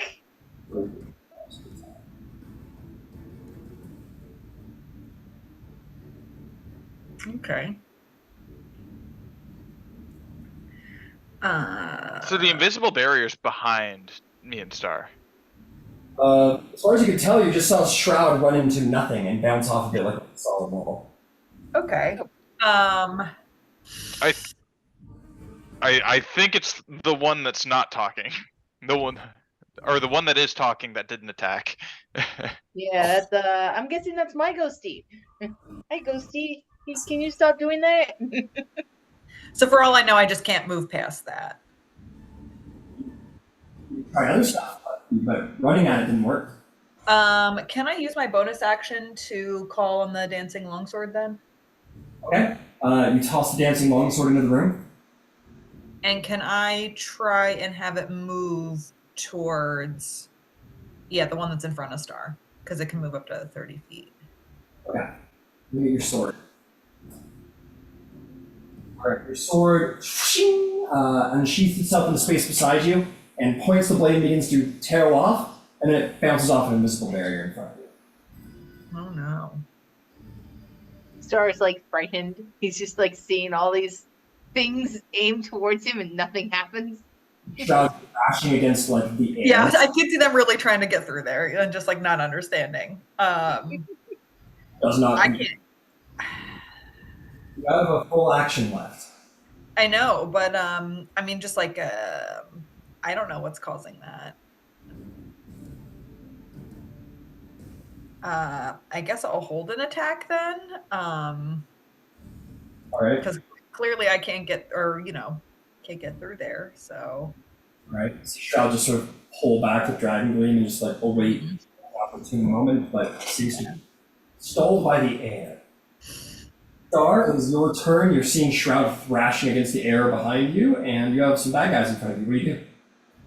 I clearly don't understand what's going on, and probably is like, okay, that's weird. I'm gonna go stab the ghost in front of me and see if we can stop this. All right, you're having a knife fight with a ghost. Go for it. All right. I'm gonna try using the venom knife. No advantage, I don't think. So 11 plus. I don't think these guys are going to be too affected by venom. No, but it's not also prepared either. Damn it, dirty. 21. 21 will hit. Want me some damage? No sneak attack. Oh, you'll get sneak attack because of Terrence. Me a sneak attack. Terrence is a distracting element. So many dice. There should be a rule of how many dice it's after a certain point. If you want to not roll as many dice on your sneak attack, would you like to roll less damage? No, Okay. I want all the damage. Just have them like off to the side and pick them all up at once and just drop them. It's great. It's the best feeling in the world. No. Oh, I'm sorry. So many dice. 5, 6. So total damage is 30. A lot of damage. Okay. You deal 30 damage to the guy right in front of you, right? Yep. Ouch! You stab him for 30 damage and he's looking pretty dang hurt in this moment. It's like, God damn it, just die. Wait, die again. Again! Alright, go for another shot. Yeah. Okay, roll this again. See if I can get this. Oh, come on. It was a natural 1. Make me an attack roll against Terrence. Thank you for his help with your. It's a living. All right, I roll again for attack. What the hell? I'm getting 1s. Good That's thing. good this Good time. one. That's good. Thank you. So you rolled double nat ones. You rolled nat ones. You rolled a nat one and another nat one. Yes. You go. You wind up to like slash him, and you like let go, and your blade just goes like flying and like into the wall about 10 feet up, and it's like in the wall. Like, you know what? Fun fact. Hang on a second. Let me show you something. Let me show off. Well, I'll have to go back for that after. My white dagger. So Star brings his hand back, and it flies over Shroud's head and stabs into the wall behind. Wait, past the barrier? Oh. Oh. Yeah, everything's not coming in; it's going out. It's a one-way barrier. Yeah. Anything else? Well, that was my extra turn. I'm just gonna be like, You guys all have like a question mark over your heads moment. pretty much, and I'm just gonna be like, I guess I'll just drag out another short blade for now, and that's the end of my turn. I got a normal short play, and I'm really sad about it. All right, Terrence, what's your play, my friend? All right, I'm gonna take this this momentary distraction to Shieldmaster shove the dude that Star was stabbing. Got it. Okay, you slam your shield into him, and your shield goes through. It seems to be affected by grapples or shoves. I see. Being a ghost, yes, he is unfortunately not quite effective. Okay, so do I like bounce off of him? No, you push your shield at him, and it like goes through his form, and his form like turns to like mist for a second, and as you pull back, it sort of reincorporates. Oh, okay, so I can't pass through his space. No, not really. Okay, that's fair. I'm gonna attack with my mace. I'm gonna pull Yeah. my mace out and hit him with it. Is your mace magical? It is silvered. Okay, go for it.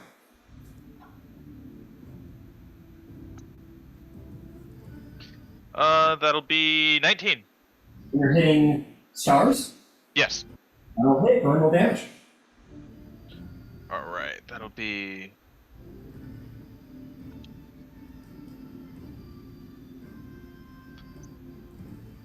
Hey, that's 10 bludgeoning, and for divine strike, another 2 radiant. Okay. Your silver mace goes kind of through it. Still damages it a little bit, but it is resistant despite the silvering. However, the radiant magic hits it, and it takes that, and it does not like that very much at all. So that 2 is going to become a 4. It is vulnerable. Ooh, Ugh. good to know. That's also my turn. It also, and in that moment, it will also disincorporate and blast into a ghostly mist and vanish. It is defeated. Good job, Terrence the Ghost Slayer. Alright. The Force Order is still scared because they have been turned, and they're off somewhere being very scared. Cielo, what do you do? And I'm gonna bonus action Misty Step behind the like as far behind the guy as I can. you can go as far as you can see. And that is pretty far. So Back of the room. you're right there. Okay. Wasn't this guy a Forsworn? No, this guy. But- Ooh, I'm sorry, I got my 2 guys mixed up. Yeah, he's gonna take a quick old turn. He's going to. Wait, don't I still have turn left? Hold for a second because I skipped his turn by accident. So I'm gonna give him his turn in this moment. Yeah, all the shadow horrors ran away. Yeah, the Shadow Horrors ran away, not the Forsworn. This guy's a Forsworn.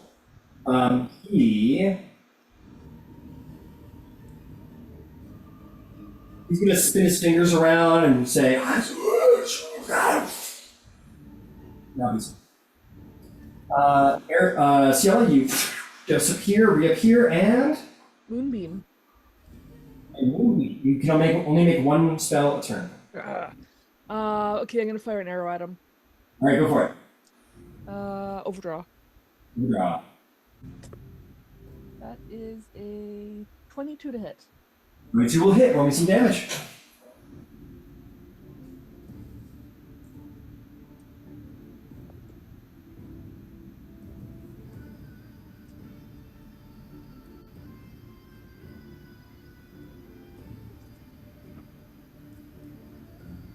$22.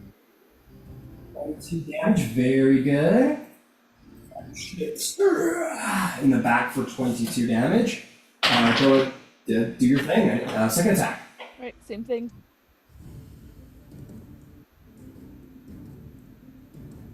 $17. 17 will hit. Go ahead and roll damage. Oh, 17 doesn't hit. I apologize. 17 misses. Okay. Off of his back as if you hit a plate. Sorry about that. Okay. Anything else? I can't do anything else, so I'm good. Now, Shadow Horrors are running away.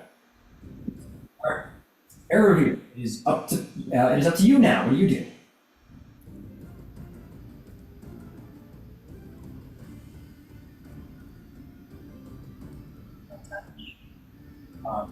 Let's go right ahead, or Oh wait, what kind of damage is that? Hold on, no. Can I not do that one? no, you're good. Can I do mine instead? Sure. Intelligence save. That is going to be a hot 4. Alright, 11 psychic damage. Anything else?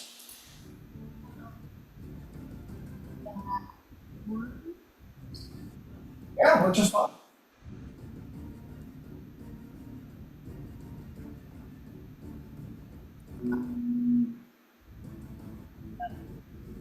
Your turn. All right, Shroud, what do you do? I'm gonna keep trying to go through the barrier. Are you walking through the barrier, or is your sword walking through the barrier? Maybe I'll try and send the sword first because I don't know what's happening, so I'm gonna try and send the sword first. The sword floats easily enough over Terrence's head. Oh, nice.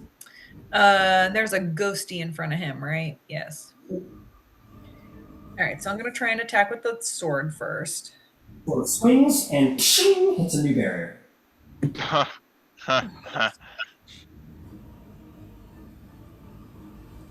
no. Oh. Okay.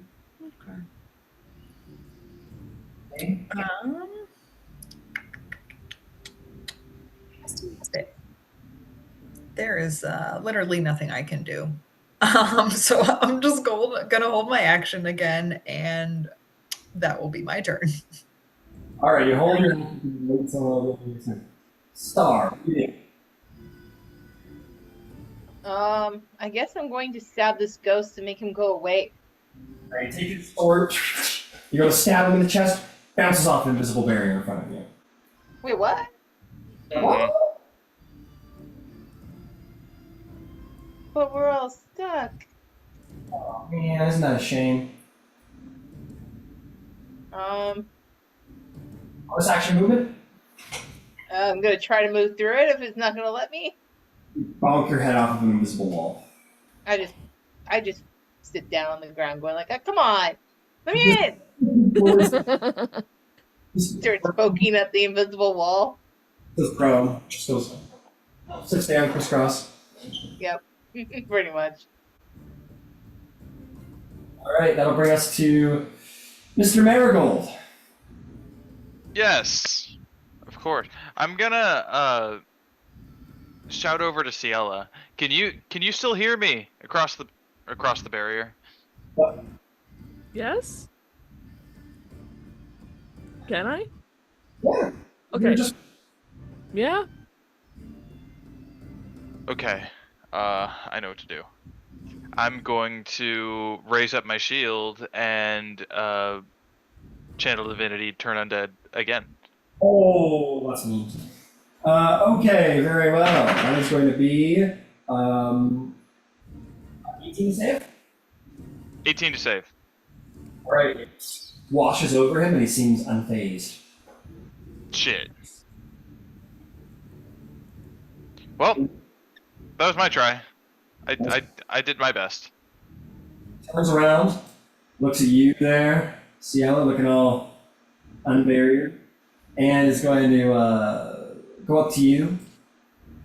And he's going to try and stab you a number of times with his spectral daggers. Oh, lovely. That is going to be modified 20. Hit. The next one is much higher. And the last one's an 18. Hit. All right, you are going to take 11, 12 force damage. So that's going to be 34 force damage. Got it. All right, just start stabbing you in the chest. What do you do? Now I do Moonbeam. All right, now you're doing a moonbeam. Fair I do a enough. third level. Third level moonbeam, absolutely. Pours out of, in this dank, dark space, a great beam of light fires down from the ceiling. Is there anything else? Nope. All right. Those things are still running away. Aravir, what do you do?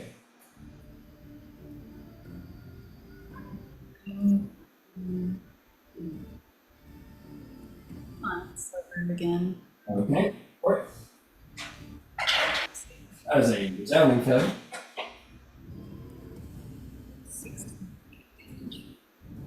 16 psychic damage. It is hurting. It is on death's door. Or re-death's door. That's Your turn. All right, Shroud, what about you? What do you do? I'm gonna stab something real bad. Can I try and send the sword again? The sword hits the barrier in front of Terrence. At this point, I feel like Shroud, who is not raging anymore, would just be like, like screaming to try and like get through. So Star's sitting on the ground, and maybe you just like push Star's head out of your way. Star's Yeah. like, hey. And you do the same thing, kind of like do the shove thing that you did with Aravir. Put yourself, you can just start hammering on that. Yeah. I'm thinking of Ava Unit 1 when it opens its mouth and roars in the first episode of Evangelion. That's how I imagine whenever Shroud goes into a rage, is just Ava's going. So in this moment, Shroud, your sensors are going, cease, ineffective, cease. But you're just bashing your fists against the wall. You don't reach those like your bone teeth to be appearing in your mouth because you're just like raging and punching the wall. Star, what do you do? I'm going to get my knife back. Yeah, you stand up. Go. Blood on the wall. And I'm just kind of gonna pout there for a bit, going like, "There's really nothing I can do. There's something there that's blocking us, and if Shroud can't get through it, well, I'm just gonna stand here and look pretty." Leans against the wall. Looks real bummed out. Fair enough. Terrence, what is your play, my friend? Just getting like chopped up in front of you. What do you do? Ciela's not looking that good either. Noted. Okay, I'm gonna throw a healing word over to Ciela. Alright, go for it. Reroll ones once. Yeah.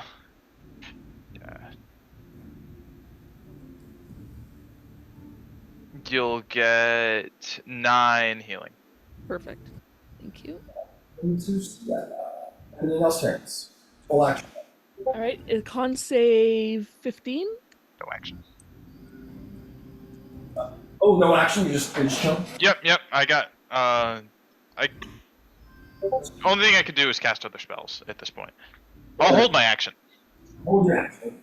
That's going to be a natural 20 for a 22.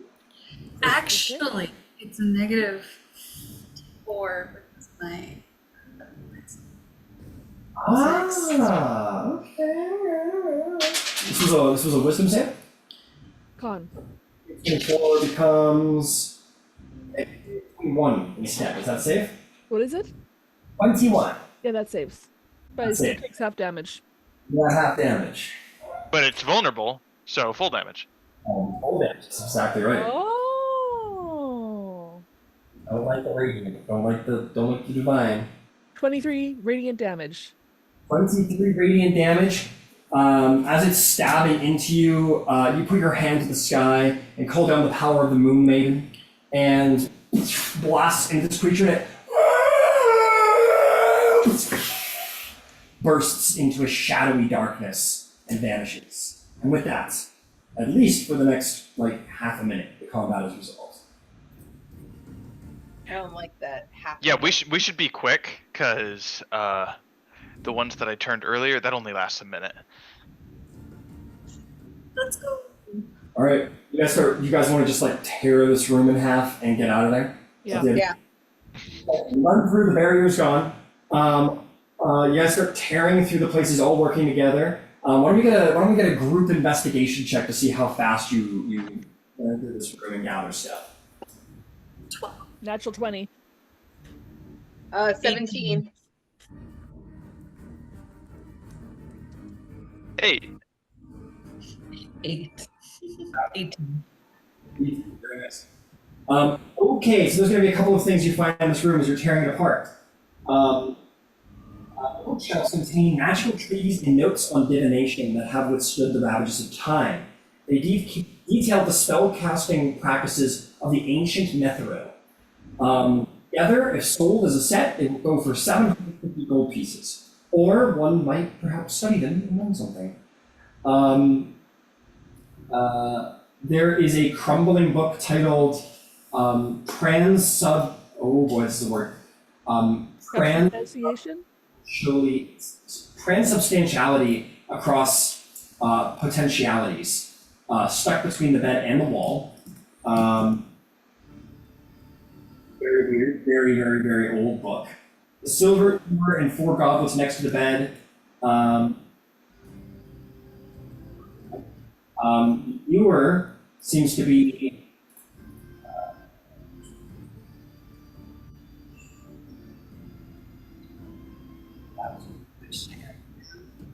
What is the? okay. There's a number of books that are spellcasting practices done by the ancient Netheril. They fetch 750 if sold altogether. There's a crumbling book called Transubstantiality Across Potentialities. Stuck between the bed and the wall. Why against the bed and the wall? That just seems odd. Anyway. Anyway. What happens when we pick up the book or pull the book? What? What happens if we pick up or pull the book? Anything? You pick up the book, and it is a book. It is You're very- the proud owner of a book. Does it open anything? No. Okay. Transubstantially, it does.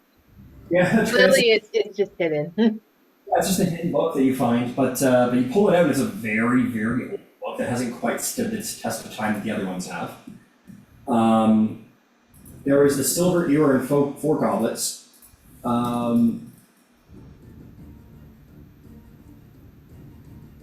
That's it. So that chest is full of nothing? A silver ewer, E-W-E-R, and 4 goblets. They all seem to be of remarkable quality as if they were made yesterday.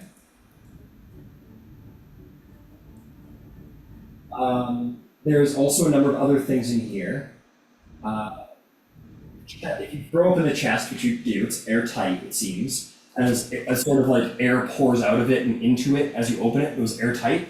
You find 7 silk robes that are completely unrotten, and they're a very nice design. One of them matches what the dude in the room was wearing, the giant guy, Ross for Treasure. Very fine outfits, each worth 50 gold pieces. The chest also holds an amethyst set. It's an amethyst set ring, and there are 2 spell scrolls. And the last thing that you're going to find amongst the bookshelf treaties, there is one particular book there that seems to have wrote on it Archive of Astromancy. It's sort of set aside from the other books and is of perfect quality. Those are the contents of the room. Okay, let's get the fuck out of here. Let's turn around, get the fuck out of here. You hear these sounds coming, and you shut the door, and danger is scrawled across your face, and you sort of step back. And seem to emerge and attack you through the door. They seem to stay put. You open up the spell scrolls, and they're both scrolls of protection from energy. Huh.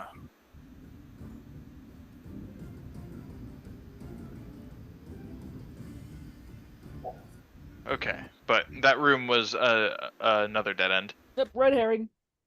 Fuck me. Not worth it.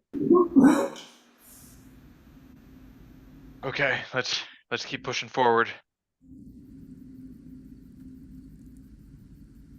I vote the cavern that we saw before the cave-in. Hold on.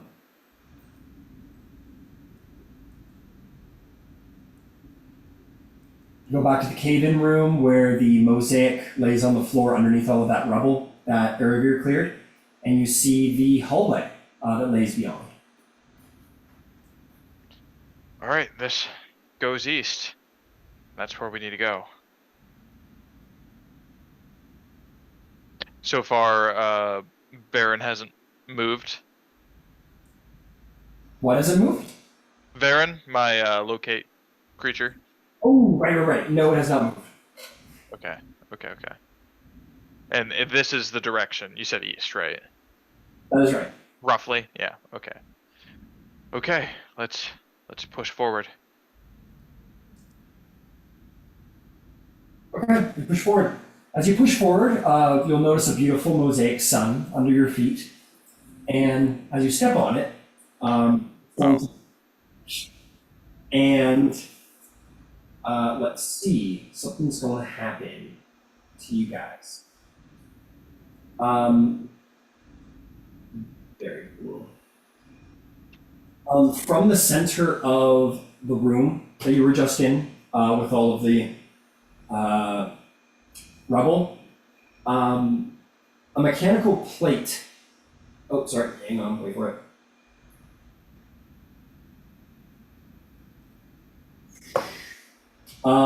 The sun slides back on the floor, so you guys kind of step over it, and then behind you it slides back behind you. You guys turn around, you're like, what the fuck? And as you look back, you are going to see coming out of the ground is a giant 7-foot diameter sphere made of hundreds of skeletons rise from the floor and begin to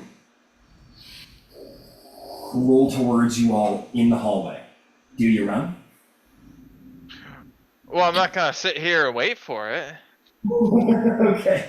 You guys go, you pull out Indiana Jones in the first movies, the boulder comes rolling, because that's pretty much literally what's going on, except that there's skeletons inside. So as it rolls, the skeletons are actively putting their arms out and trying to grab you. Towards you. So as they like that's pretty much what's going on as they roll down the wall. You guys go running down the hallway. I can hate this place. I really do too. Dexterity saving throws from all 5 party members, please, and thank you. Come on. 19. 19's a save. 28. 24's a save. 28's a save. 22. 22's a save. Come on, Terrence. 10. 10. Run down the hallway. And will jump out to the side of the hallway and out of the way just in the nick of time. And you guys are like, it's full, I don't remember what the movie's called, but it's the one with the, train, and it's the 4 kids running away from the train. Stand by me. Yeah, Stand By Me. So you guys all get out of the way, and you look back and see Terrence running in slow motion away from the skeleton ball, and then goes, as it rolls over him. And goes flying down the hallway as Terrence is in the ball and smashes into the far wall as you enter the tapestry room. Terrence, you, my man, are going to take some damage. Awesome. God Love it. Damn it. And we're back where we started. I hate this place. I hate this God place. fucking damn it, we're in this room again. Oh my god, all the dice. You're going to take 28 bludgeoning damage. Okay, it's not so bad. You're going to take 31 slashing damage. Damn. Just And kidding. either an athletics or acrobatics check to pull yourself out before you slam into the wall. Well, hold on. 28, 31. Oh fuck. Don't you dare be down. I mean, I think Bust Ciela out can the do that. old calculator. Yeah. Look at all the dice, though. That's hilarious. And yeah, I am down. Oh, you're down? Yeah. Oh no, bro. So you don't get out as you're just like being flailed around the inside. It smashes into the wall, and you are going to take, Oh no. No. as the bones explode, you're going to take an additional 41 points of bludgeoning damage, and Holy fuck. Is Terrence just dead? 5 slashing damage. But the You said 41 and what? 41 and 28. And 25. 25. Well, let's see here. That's... Please don't be dead. God damn it. Look at all these- No, I'm not dead yet. Yes! Alright. But that's probably a failed death save. Definitely on a failed death save. But Terrence gets caught in the ball. All you hear is the sound of bones cracking and snapping, and Terrence sort of screaming as they like slash and poke into him. And then it hits the wall, and all of the skeletons explode like a giant hand grenade, and rip apart Terrence's body, and he hits the ground. His face is serrated, slashed, bludgeoned, bones cracked. Terrence is a mess on the ground. All right, healing word. Healing word. Terrence, you are going to receive the healing word from Ciela. Go ahead and roll it, Ciela. Okay, that is a maximum roll. It's 4 plus 3, 7 hit points. 7 hit points. Terrence, all of your internal organs sort of unlacerate themselves, and your bones sort of crack themselves back into place just enough that you can be functional, and you kind of wake up in horrible pain. I'm gonna sit up and then realize the room I'm in and Start yell. laughing hysterically. I wish I was dead. It wasn't worth it. Hits himself in the head with his own mace. Can I give a healing potion to Taryn? No, Yes. no. I got it. It's fine. I'm gonna now that I'm not concentrating on anything, I'm gonna cast Aura of Vitality and treat myself. Alright, as you cast Aura Vitality and you can begin to treat yourself, Terrence, why don't we go to a slightly early break, and I trust you to take care of that for yourself, Terrence. Yeah. We'll return to the adventure shortly. Can you imagine if Terrence just went down and just like For nothing. For You're right. for nothing. Chantia is like, give me him back now. That He's was, using him. He must come back. that was 32 d8 damage that you survived, Terrence, which That's is crazy. That's crazy. a lot of Alright, we'll be back.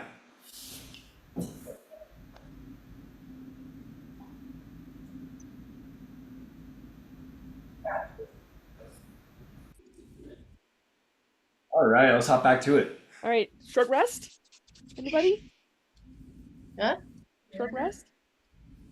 Long rest? I would love a long rest. Oh, short rest. Short rest. I don't necessarily need it I unless still need it. anybody else. You need it? Yeah. I only have 2 short rest dice, and I'm pretty good with house still. Okay. If you guys want to continue, we can continue. It's all good. No, you can get a short rest. Get some time for you. Awesome.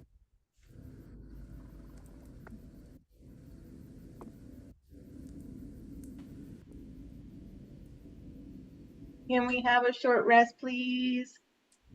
Yeah, you're of course welcome to try. Okay. We're spending our hour in the spanner room. Tapestries and incense. Well, it makes us safer feeling than every other place in this place that just turned into a circle. All right, I'm good. Cielo will sit there and do her rangery thing with getting herself all patched up. Sit. Wait, try. I do think I get something back on a short rest. Your channel divinities. Yeah. Could have used that for the skeleton ball. Yeah. Could have made it roll the other way. Maybe. Okay. You will short rest. Nothing attacks you. You may roll your dice. Hit your button. Cool.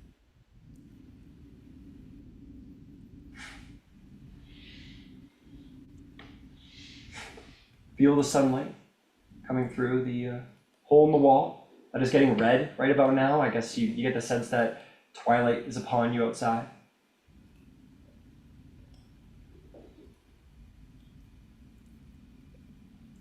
Okay. Seems like we got one last push. Try and find Fair and the White somewhere here. I'd say you're also getting pretty close to a long rest if you guys wanted to long rest in here somewhere. I would love a long rest. That would be cool. That's less bad. Do you want to rest in here, or do you want to rest outside with the mounts?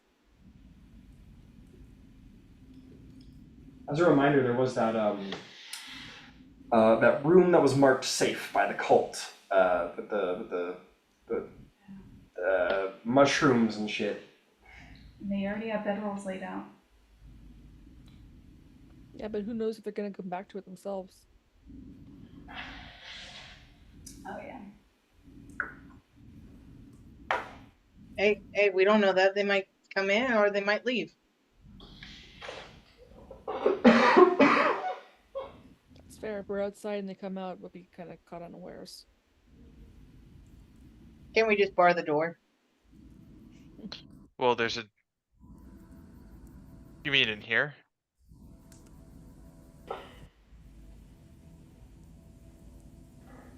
Bar which door?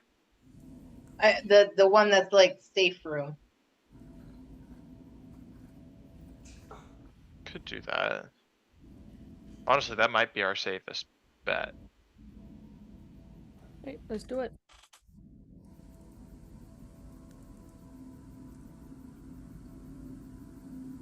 All right, sleep. Yeah, we're gonna hole up in the safe room and barricade the door and try and take a long rest. Alright, you're going into the safe room. Alright. Let's get you up there. Yeah, you guys walk pretty much back down the hallway that you just came from with the bone skeleton back to the mosaic room. And you go back into the room where all those mushrooms are gone, by the way. And you want to... Because I picked them. Yeah, you picked them, that's right. And you guys want to just take a rest? Let's take a rest. Yeah. Alright. Yeah, we'll close the door. I assume there's something in here to barricade the door with. Not really, unless you have it in your pack. I can go get those poles that were shutting down the danger door. You could pry those spikes. You go grab them and pry those spikes into the door if you wanted to. Yeah. I ain't going anywhere near I have that a fucking door. crowbar. I also have a crowbar we can just stick in between the door if anything. True, you could just through the handles. Yeah. I'll just put a crowbar in it because I have a crowbar. That works. All right, crowbar the door. Very good. You guys taking watches? Yep. Okay. That's what the crowbar's for. Yeah. I can go first. All right, go first. Yeah, I don't need as much sleeps.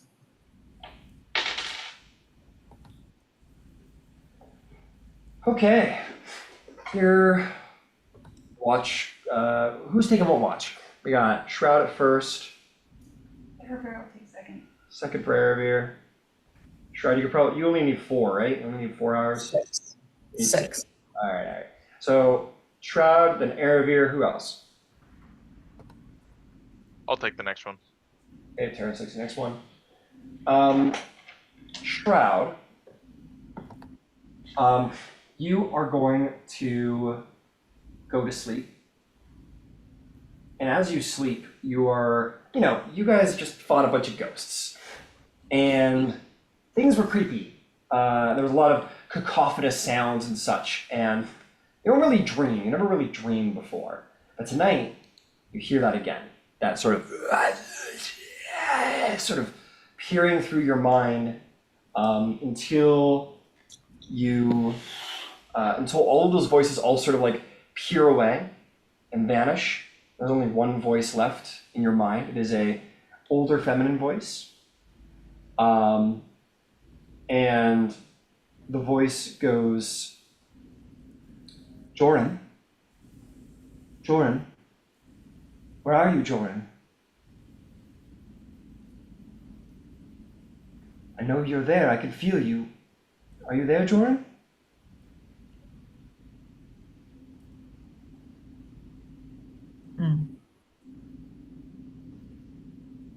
Respond or anything? I don't think so. That wouldn't register with me, I don't think. I would listen though and observe. You listen. I can hear you, Jordan.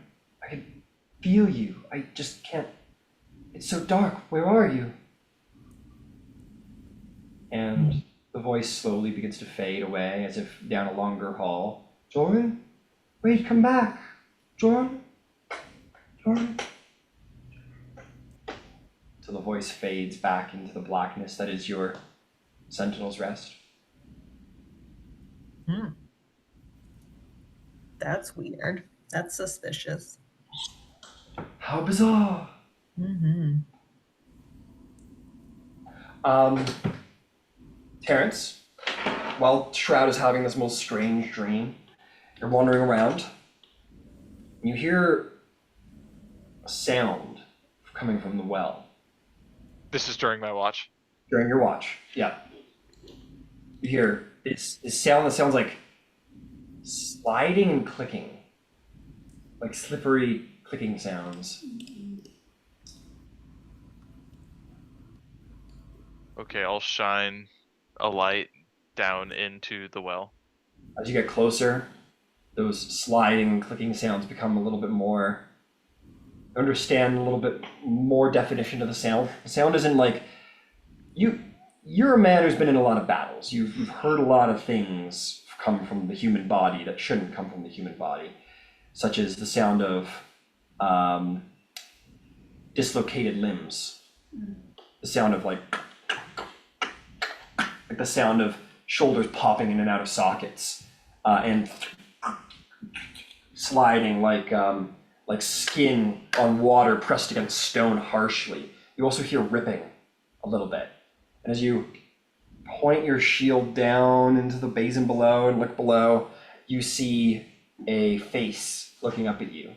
A green, horrible, long face with yellow eyes and stringy black hair covered in moisture, sort of wiggling closer, and it kind of goes, and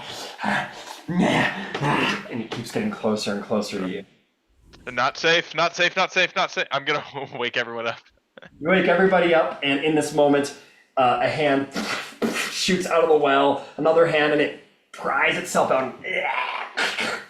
Its bones crack back into place, and a number of trolls emerge from the well. I need everyone to roll initiative. Bitch. Trolls in the well? What? Oh, golly. Now, did we have a short rest, or we're going for a long rest, right? But we didn't achieve it. We had our short rest. Yeah. Okay. You sure rested and decided that you weren't satisfied and went troll. Okay. Got it. I just wanted to double check and make sure. Ooh, look at that troll. Yeah, ain't he gross? Ew. He stanks, boy. Just to put out there, he stanks. They updated the interface for D&D Beyond on the phone, and it's very confusing. Oh no. Yeah, I noticed that too.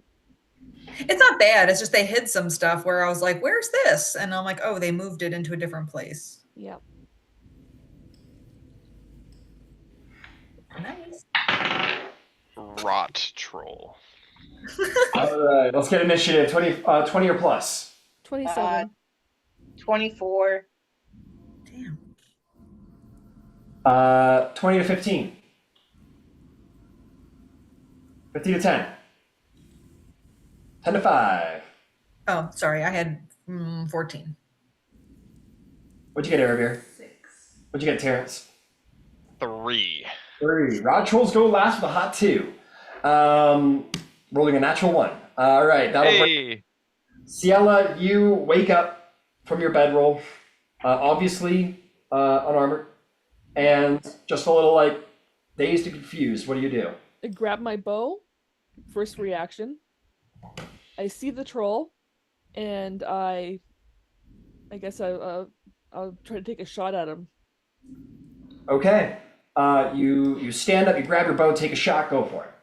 Okay, this is overdraw. Okay. 23 to hit. 23 will hit. Roll damage.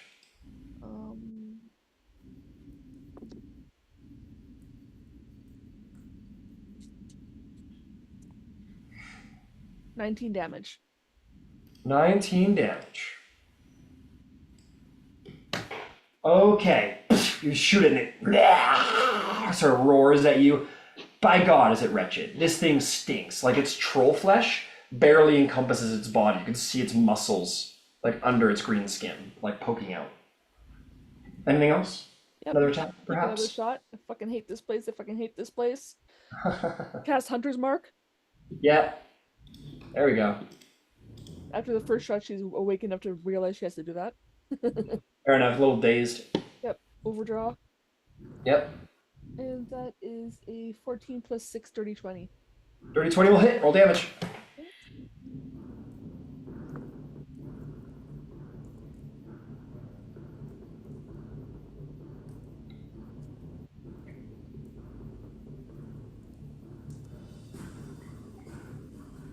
$29.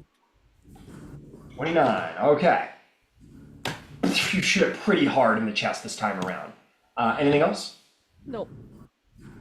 Okay, that's going to bring us to Star's turn. Star, my friend, you are an assassin. It is not ready for you. What do? All right, let me go stab that thing.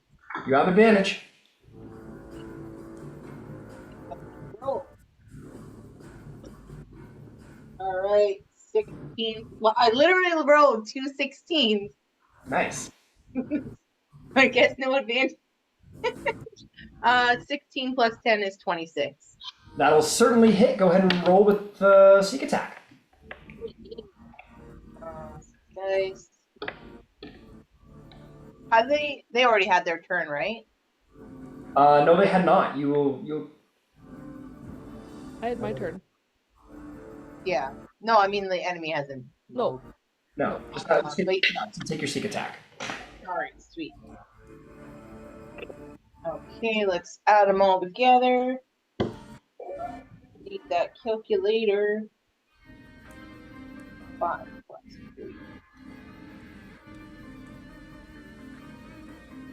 Gotta make sure I don't mix these up.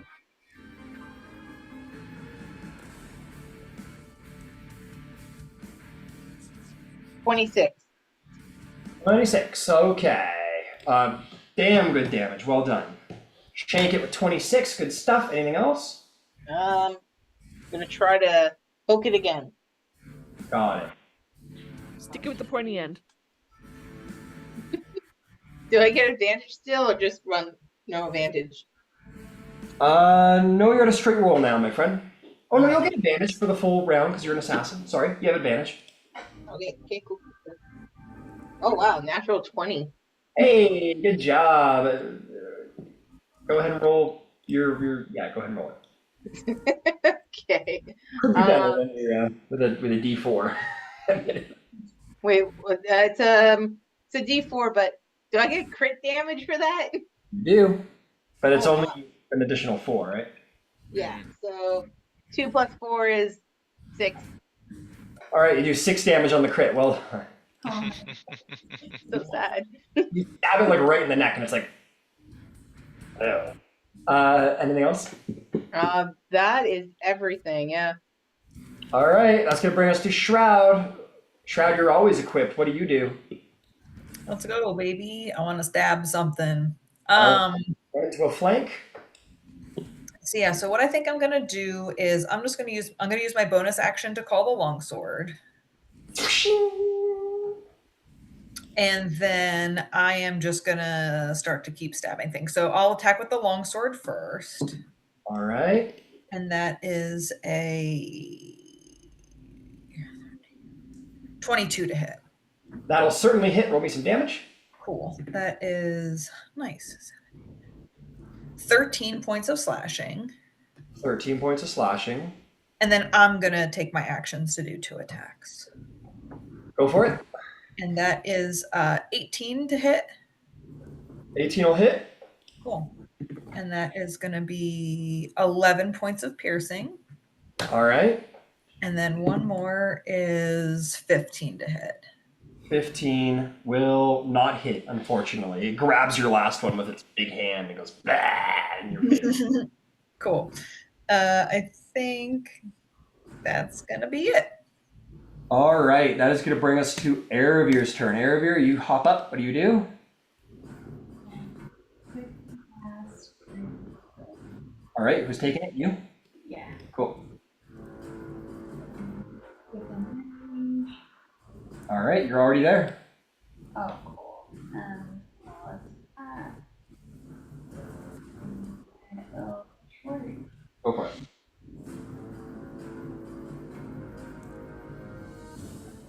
18 hits, full damage. 15. And then I'll use green light. Okay, throw a little extra juice on that. That's a hit.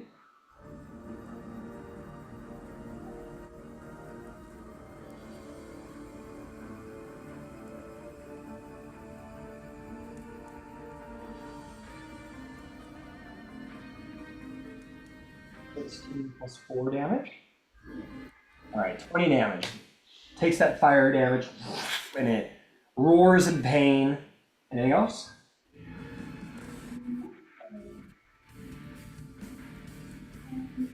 None of that other things. All right, Terrence Marigold Jr., what do you do? This troll is exceptionally hurt. Wait, do I use my bonus action? Yeah, you quick cast greater invisibility. Oh, okay, sorry. All right. So if I was to back away, they would get an opportunity attack, right? That's right. Okay. In that case, I am going to stay where I am, but I'm still going to at point blank range cast a guiding bolt at disadvantage. All right, go for it, man. Go for it.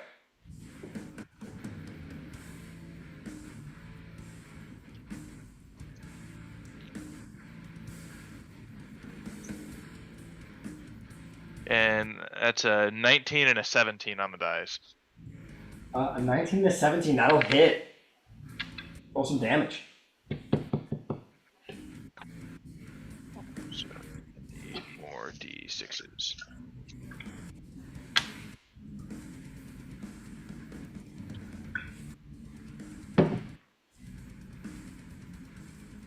Uh, 12, 15, 17 radiant damage. 17 radiant damage. You so as Aravir strikes it, or something that you presume to be Aravir strikes it, this swath of green flame appears and slashes into it, and it screeches in pain. And Terrence, you take the opportunity to press your hand right onto its rotten chest and fire a radiant bolt right through it, and it falls to the ground dead. Nice. But alas, you still hear cracking and sliding sounds coming from the well. He was not the last one. Throw that shit back down the well when they start climbing up. Right. I don't know if I could use my bonus action to do that. To stuff this dead troll back into the well. What do you do with it? I don't think there's anything I can use my bonus action for. They're rot trolls. They're not plant related, are they?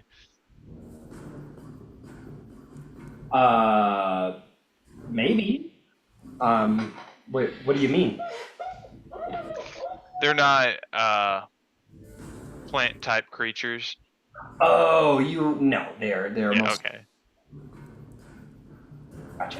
Is there anything else? I'll take a step back All right. from the well. Got it. Okay, Rot Troll's turns.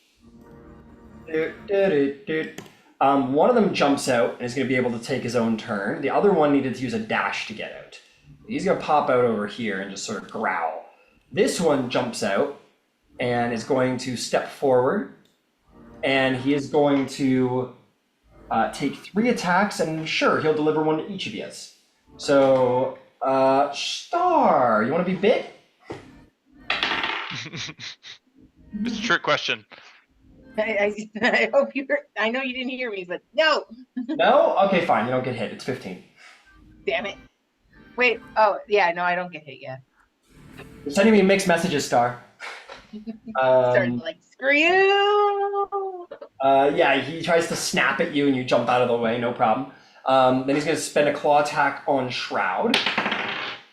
Shroud, if you're there, that's 19 to hit. I don't think that. Sorry, hits. yes, I'm here. That doesn't hit. Doesn't hit. And last one's for you, Terrence. That is going to be 21 to hit. And that hits. And Alright. since I was on watch, I'm wearing my armor. Yeah, you're wearing your armor. Okay, it still hits. Still hits. You're going to take 15 slashing damage. How many?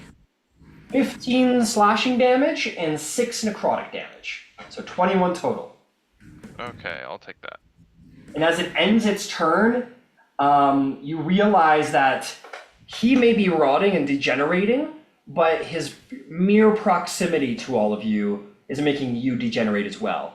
Erebir, Star, Shroud, and Terrence, as you're all within 5 feet of it, your own flesh begins to sort of shrivel, maybe even peel. Shroud, your armor begins to like rust exceptionally quickly. I was like, I have rough skin. I don't ask it. I'm a Rough skin. all No of reverse. you are going to My take fur, it's turning gray. yeah, your fur is turning gray or falling out, probably actually. The 4 of you are going to take 5 necrotic damage. Ugh. And I think this one, because I forgot about that feature, this one would have hopped out within 5 feet of Star, so we at least would have got that. So Star, you're going to take 11 necrotic damage from the other rod troll. Damn it. Dang it, Bobby! And that will be that, bringing us to Ciella's turn. What do you do, Ciella? All right, that one that's on the other side of Star, that's not surrounded. I'm gonna shoot at that guy.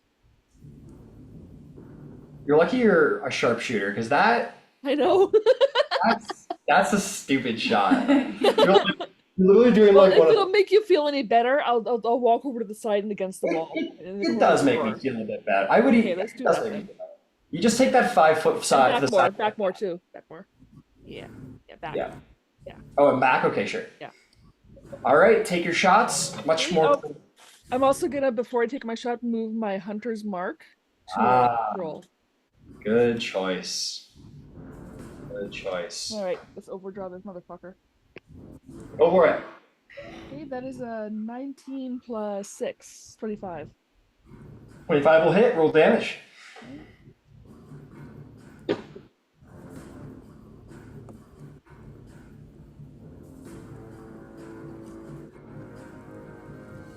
It's 28. 28 damage. Fantastic. You shoot it.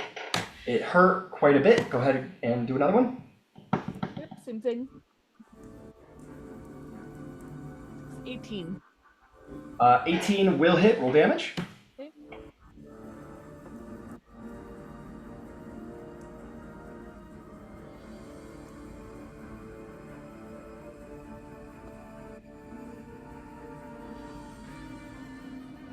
$28. 28 damage. Fantastic. Another shot. 2 mean shots right in the chest. It's like hoarse. It's unable to breathe very easily as you like shot in both lungs. But it's still coming. Anything else? That's me. All right, that brings us to Star's turn. Star, you're a little surrounded, my assassin friend. What do you do? Going to have to start stabbing whatever. Which one's the weakest right now? This one is the weakest, but you wouldn't get sneak attack on it. I'm going to stab the one that's going to give me sneak attack.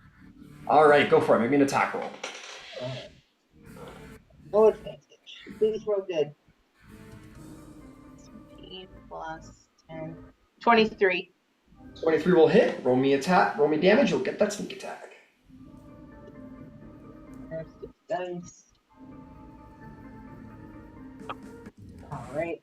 Hey, dice that's on the side. Don't do that. Literally perfectly angled. Not sure. So rolled. Okay.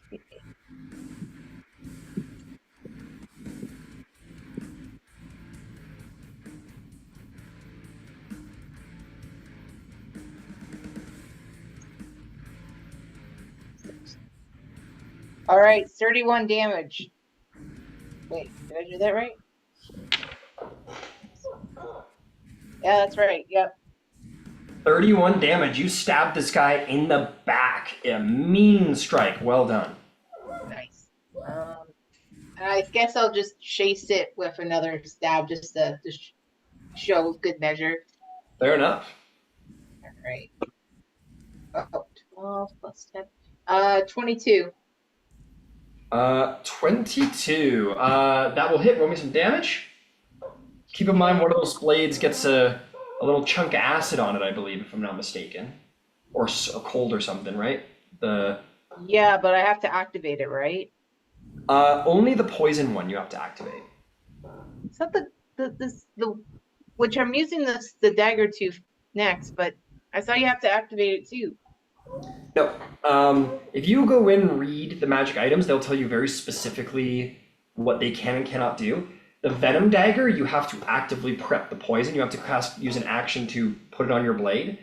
The dragon tooth dagger is passive. That happens all the time.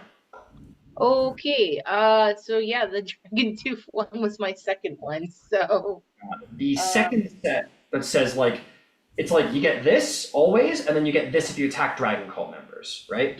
Yeah. Yeah, but that's always going. That first part is always going no matter what.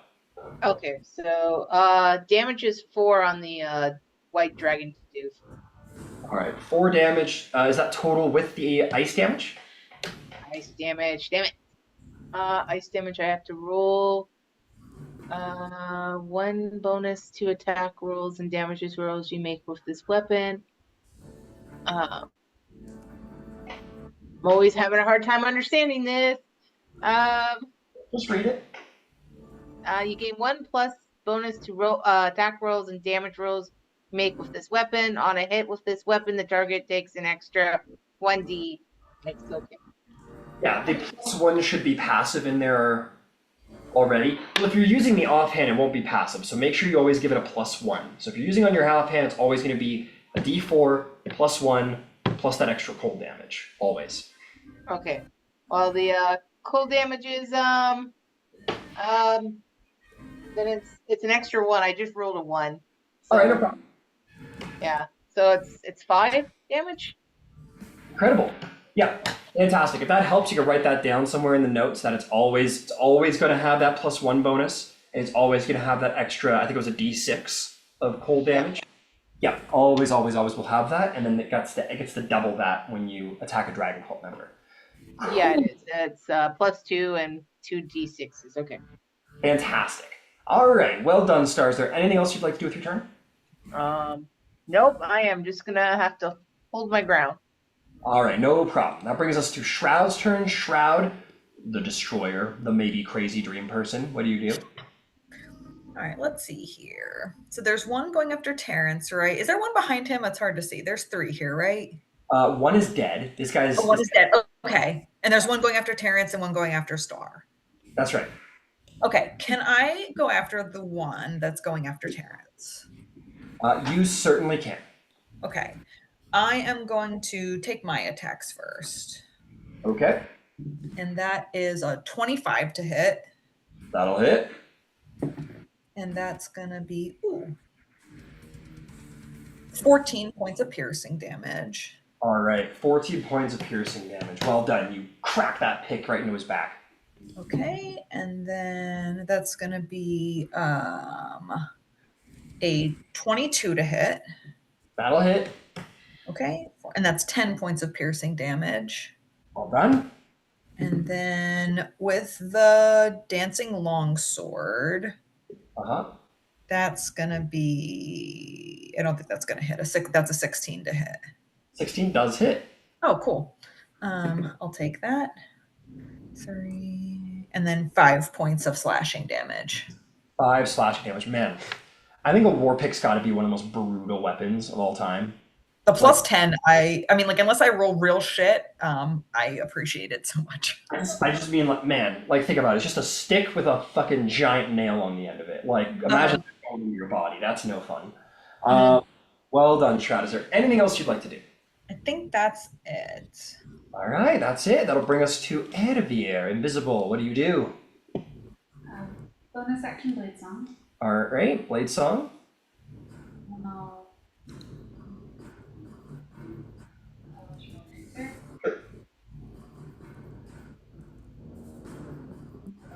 Blade.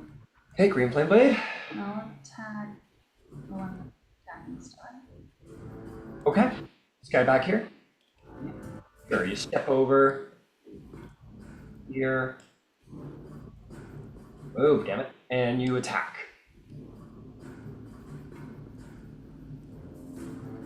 Oh, 13 misses, unfortunately, swing wide. At advantage? yeah. Youch.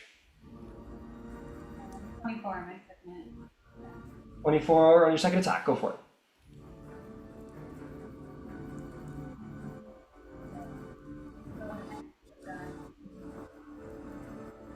I think you can only do, if you want to use your multi-attack as a Blade Singer, you can only do it once. You can do it But one. I missed on my first one, so it wouldn't have gone off. I think you cast it before you strike. Oh, This isn't like a smite. This is a pre-casted thing. Then on Large. What does that mean? uh, Straight attack to get the damage on it? Alright, go for it.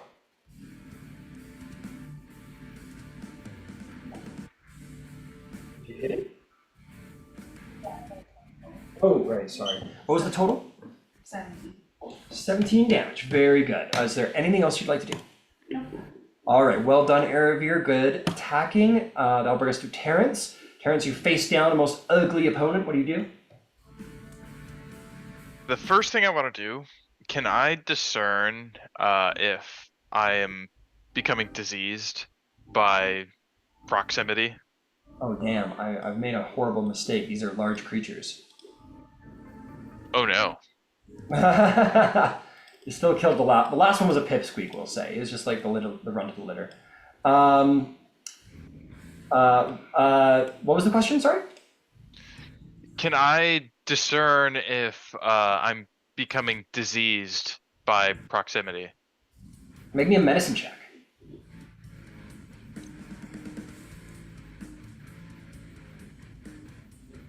Sorry, a little repositioning. I apologize. 22. 22. 22. You don't think that you're getting any sort of disease, like it's not like going to be an ongoing thing. You think this is more about proximity. They're the ones that are diseased, and you're sort of having a secondary passive effect from proximity. This isn't something that's going to affect you, but I will give you this. It will require further inspection, just more than just like an in the moment like snap judgment. But there's probably a very good reason why these things are rotting like they are. And you don't know what it is, you don't know what the cause is, but there's a very good reason why these things are rotting the way they are. Oh, okay. They were made like this. You could say. Presumably. But no, you think that like as they die, you would look over at the one that's on the ground dead. This sort of like almost yellow, I'm not going to say spores, but it's almost like a mist that's coming off of them, like a visual stank. It's sort of gone away. The visual stank has gone away. Okay. The visual stank has gone away, and you expect that as they die, so will their ability to degenerate all of you. All right. I am going to. They all climbed out of the well. Well, you're a little far from the well now to look in and see if there's any more. I mean, am I to understand they all crawled out of the well? Yes, they all, and it was very much like they're large creatures, and there's no way that they should be able to fit in, but you notice that their bodies like regenerate to an extent as they're fighting you, and that's probably why they were able to do that. They probably like allowed their flesh to be torn and their bones to crack and break and dislocate, and that's how they were able to get up and out of the well. Okay, I'm gonna cast second level command. Okay, what do you say? I'm gonna say return. Do the creatures need to be able to understand your language?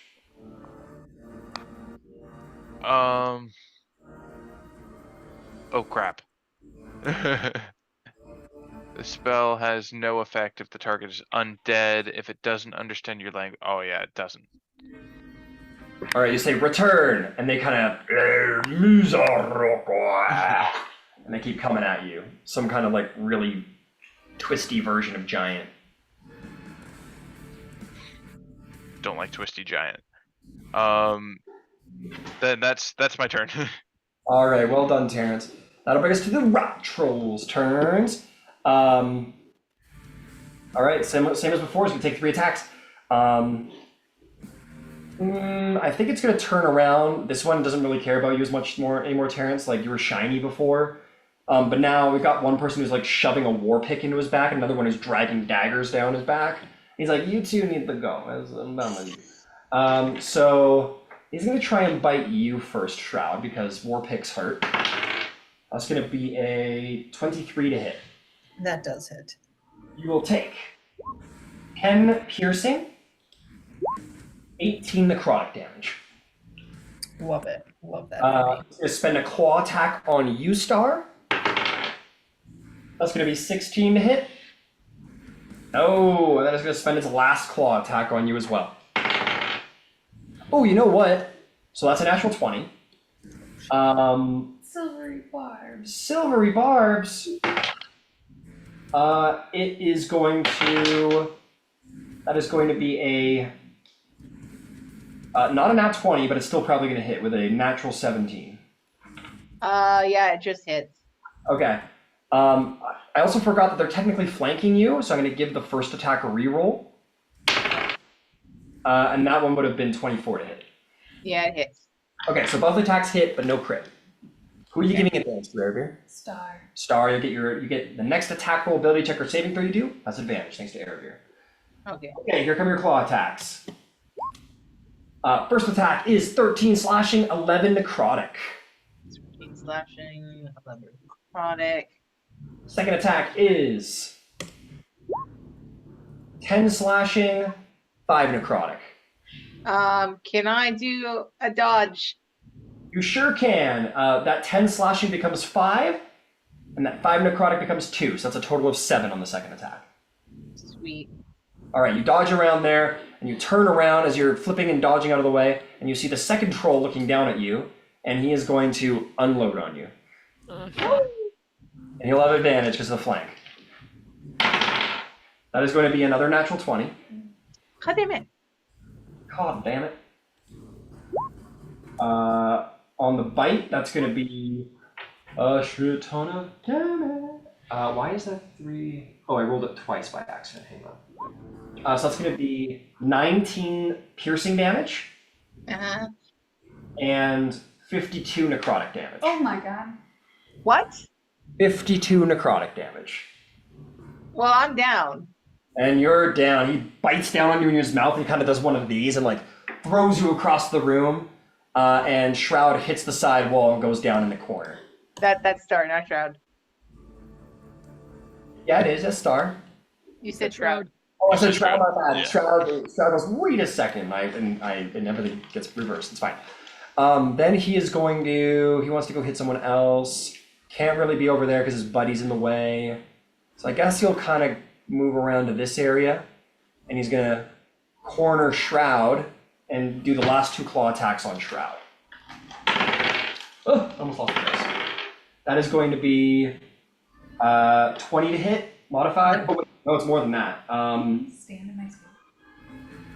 You're not over there. Oh, sorry. Sorry, that's going to be 25 to hit. My apologies. Okay, That'll you're gonna, got it. You're going to take 5. Oop, that was the wrong one. Sorry. It's going to be 13 slashing damage, 8 necrotic. Okay. Last attack is going to be. Could you verify this, Erebir, what I just rolled? Another natural 20. Double nat 20. 2 nat 20. That's crazy. So double.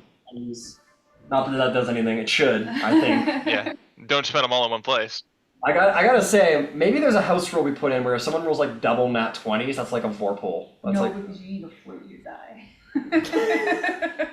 I mean, for you guys too. That means like an instant kill for you guys too. It'd be cool. Anyway, that's not the thing right now. Anyway, you are going to take Shroud, you're going to take 24 slashing damage. Okay. And 20 necrotic damage. That is painful because I haven't been raging, so. Yep. And last but not least, as their turns come to an end, their Rancid Degeneration is going to hit Erebir. Well, there's two of them, so the first one is going to hit Shroud, Erebir, and Terrence. You three are going to take 20 necrotic damage. And Shroud, you're going to be the lucky recipient of the second one's degeneration for 16 necrotic damage. So Shroud is down with Shroud the is first. down. Yeah, and then yeah.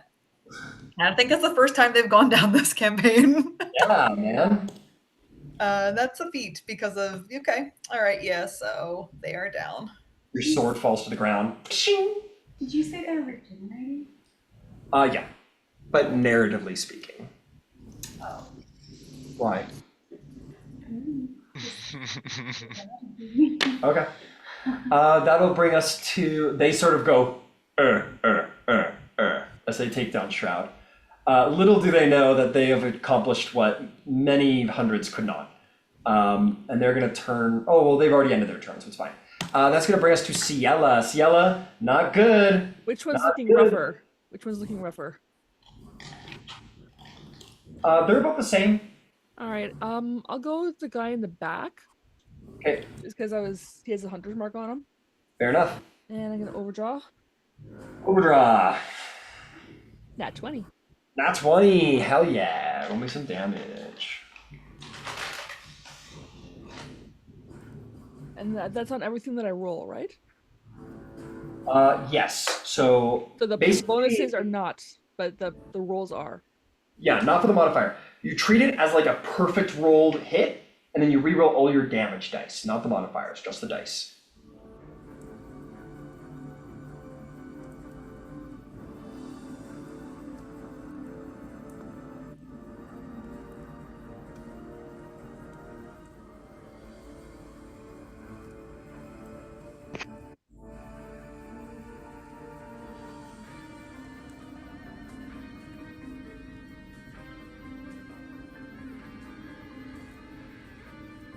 $52.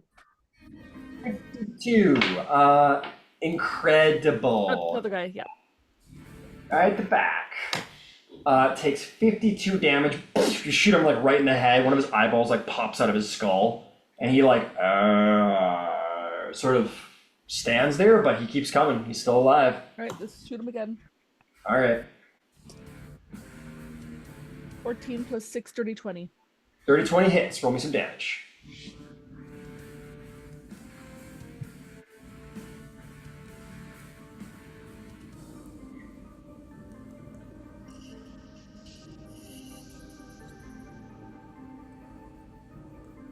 $28 damage. What kind of damage? 28. What? So two of it was acid damage, and the rest was piercing. Got it. The second one shoots him in the head again, and the acid sort of pours down his face, and all of that yellow degenerative mist sort of ceases, and he falls over dead. And I have a bonus action, yes? You do. I'm going to cast Healing Word, level 2, on Shroud. On Shroud. Yeah, okay, yeah, go for it. Okay, so that's a 2d4 plus 3. Almost made it the whole campaign without going down. I mean, that's a stretch. But I mean, the fact that I made it to level 12 is impressive. I think level 12 is damn impressive. That's 9 hit points for Shroud. Yeah. Good job, Shroud. Okay, well done, Ciela. Anything else? Nope, that's it. All right, that'll bring us to Star. Star, I need you to roll me a... Are you there? Yeah, I'm here. Okay, I need you to, like, in person or wherever you want to do it, privately so nobody else can see it, roll a d20, and I want you to add advantage because of silvery barbs, and I want you to send me the number, but keep it to yourself. It's private. Yeah.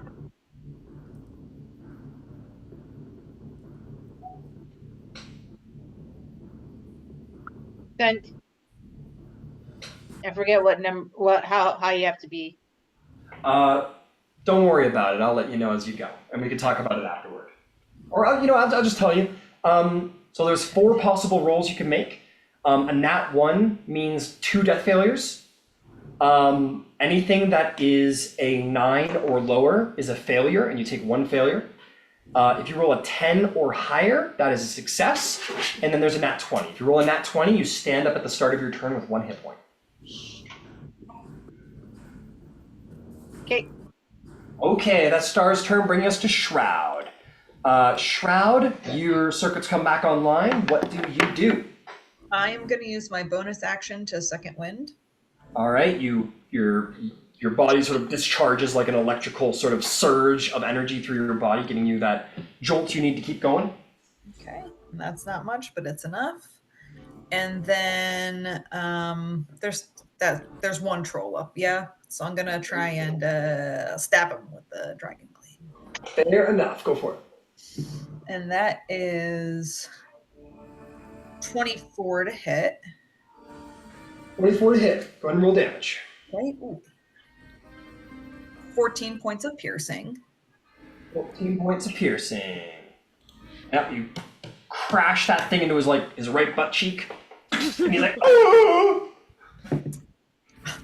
And a nat 20. And a nat 20.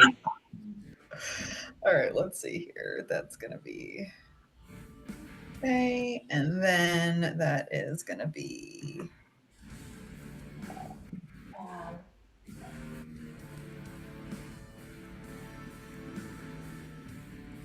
27 points of piercing damage.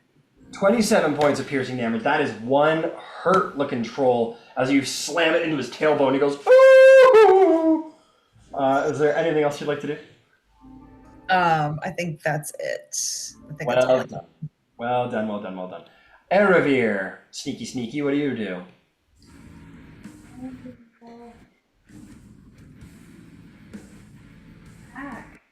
Attack? Yeah. Alright.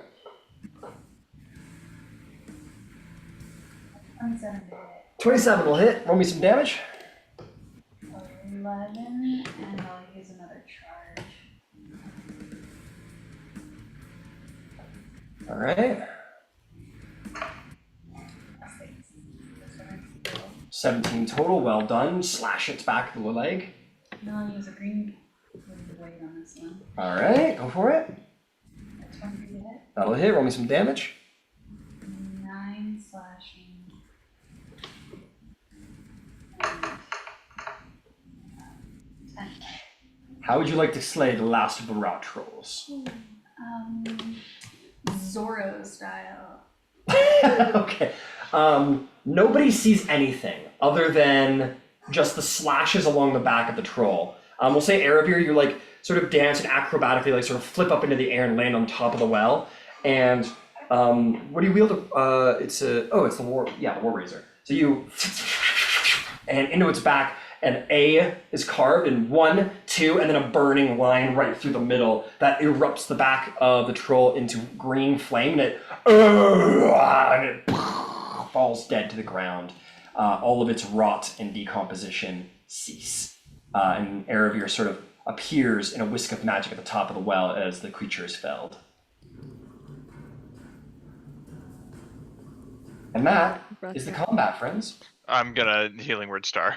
Healing Word Star on your next turn, fantastic. Go ahead and roll the healing. Alright. 2nd level, because I don't have any 1st level slots. Fair enough. So 2d4.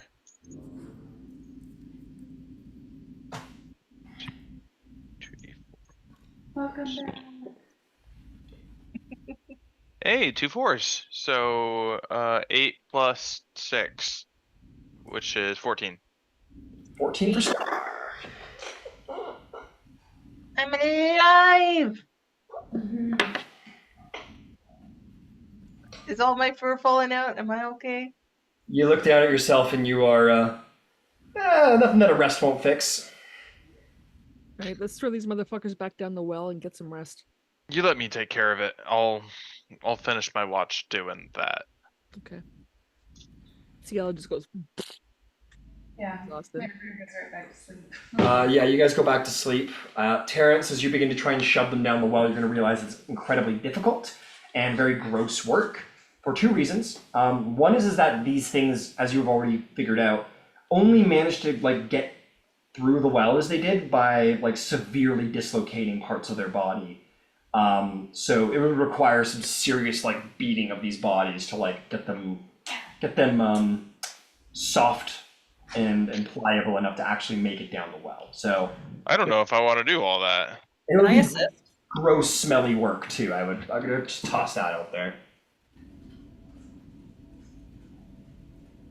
I want to assist. I'm thinking might just pull him out of the room. Yeah, maybe just throw them out of the room. There's no problem there. You just start dragging them out. It takes a bit of time. We're gonna say it takes like 20 minutes because they're pretty big, heavy fellas. It stinks, but you manage to do it. You get them all out, and the room not quite as filled with troll.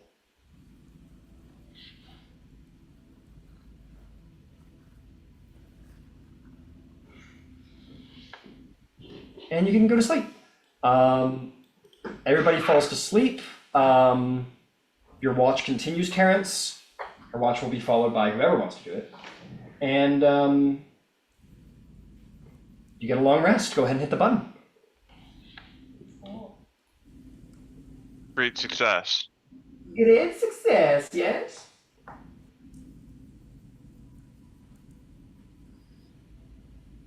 Crap, now I have to prepare spells. Oh crap. No, take a minute. It's all good. Take a minute.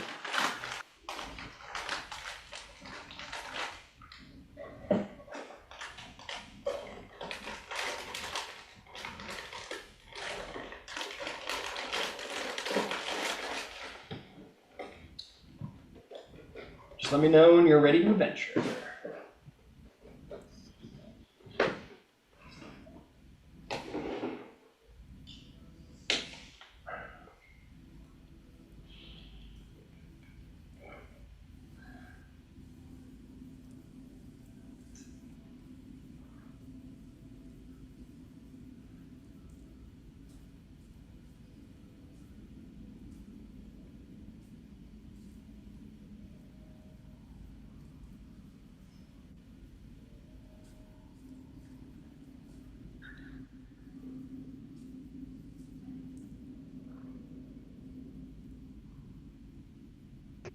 Should we get to it, or you guys need a minute? I'm good. I don't know about you guys. We can start. Okay. I'm good to start. Got it. Okay. What would you like to do? Well, we've exhausted almost all of our options as far as going through this place, Except for one. except for one.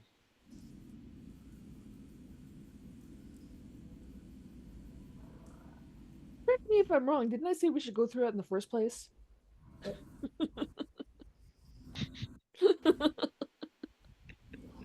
I have no idea. Of course not. Yeah, I have no idea what you're talking about. I assume there's a light cantrip on your shield? Yes. Got it. Okay, you guys are all gonna proceed over to the last door.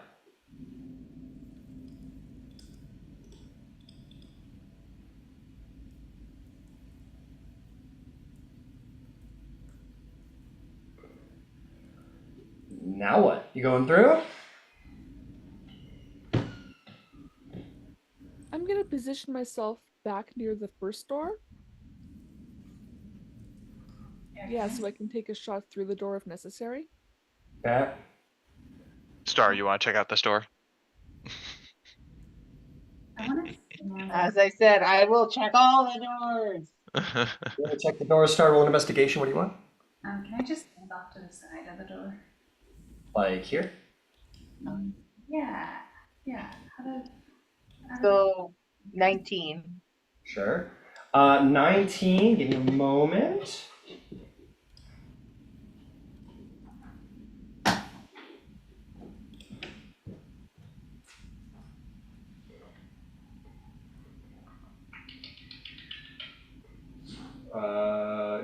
19.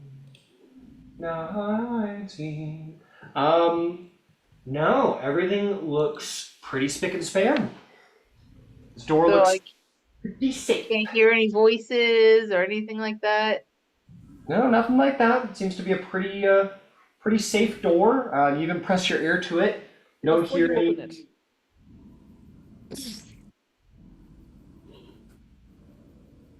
What? I'll open it, I guess. It's safe. Hang on. Primeval awareness. You sense pretty much the same things as you've always sensed, which Okay. is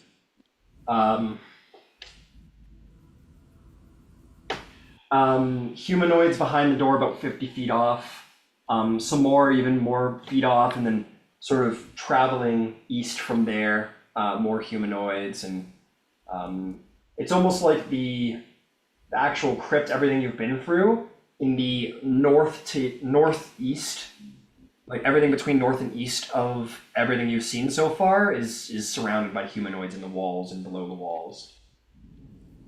Alrighty. Also, redo locate creature. Locate creature.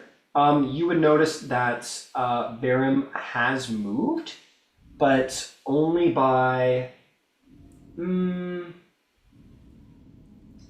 feet. He's moved 50 feet a little further south. Okay. I'm ready. Okay. You guys open the door. You draw your bows, draw your blades, and get ready for whatever the fuck's gonna happen. And you are going to come upon some shit. That's the whole description. No, excellent. no, that's not. It's definitely not. You come upon. Like in a big pile? Yeah, no, it's in a gross pile. No. You guys come upon what you assume to be the final resting place of Daedarius, based on the frescoes, the grandness of the hall, braziers lit with magical fire, massive stone sarcophagus, there it is, sits atop a stepped stone dais in the center, and the walls are decorated with life-size frescoes showing what look to be divine entities of some kind.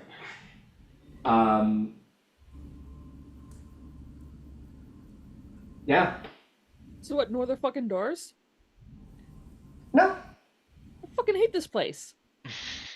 I feel like those portraits might be hiding something. Can I do an investigation on the portraits? You certainly can. Make me an investigation check. Right. Well, I'm basically investigating the room. Yeah. I assume so. 15 plus 7. Dirty 20. Dirty 20. You go around to the various frescoes and realize that many, if not most of them, have a thin layer of plaster behind them. So the walls behind them are actually quite thin. I'm going to stab. You stab? I stab the wall that has like the thin plaster.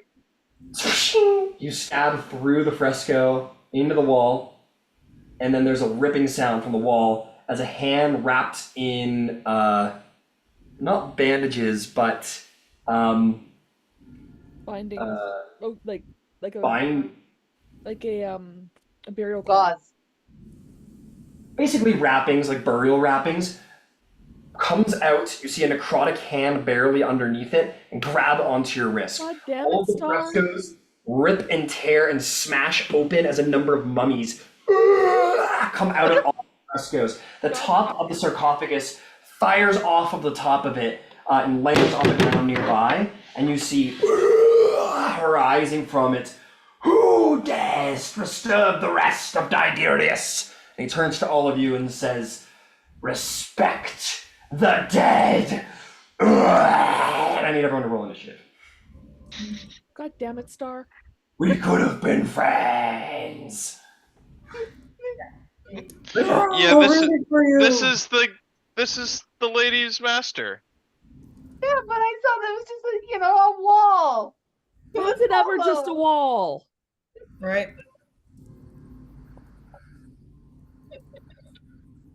So you stabbed a fresco. I'm going to say you stabbed this one in the back, because why not?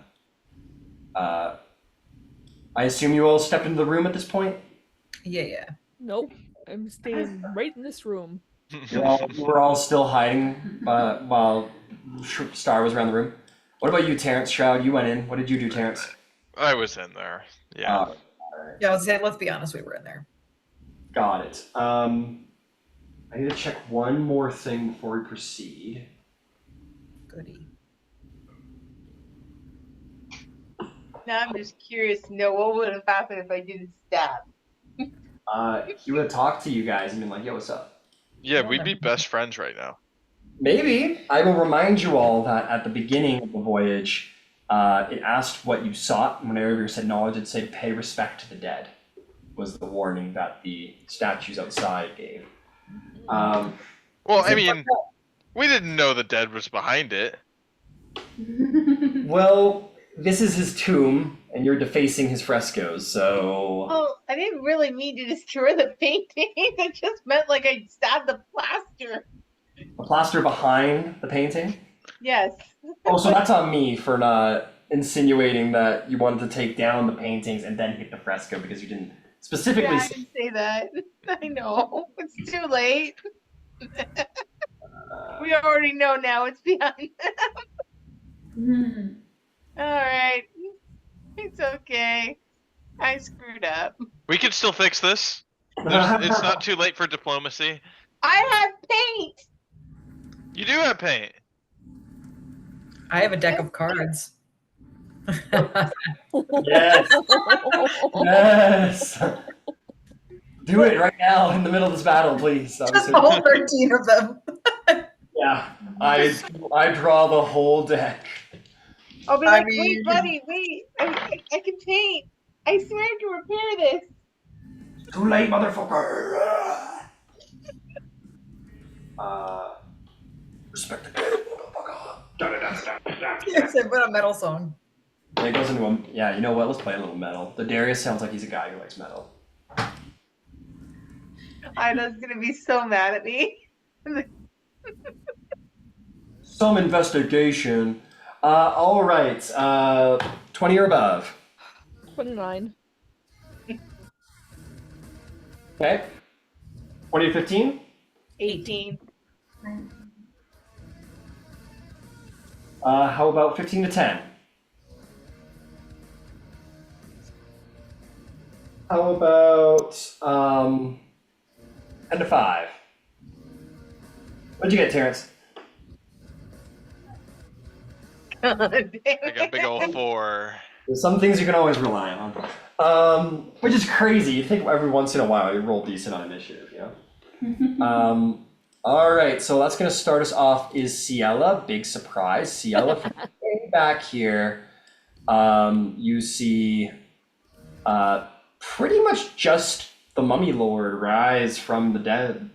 Okay. Alright, so are we gonna do this? We're gonna attack this guy.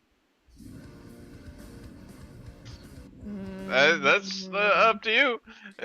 That's up to you. You're certainly nowhere close enough to have a conversation with your ally. But I'm gonna hold my action to attack to see if there's any way these guys can sort of diplomacy their way out of this.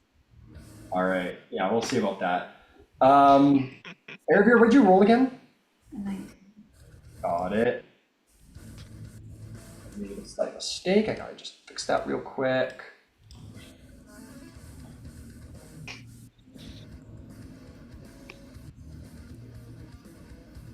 Layer action. Oh, Layer action. now I I'm see. using a layer and layer. That's crazy. It's not this.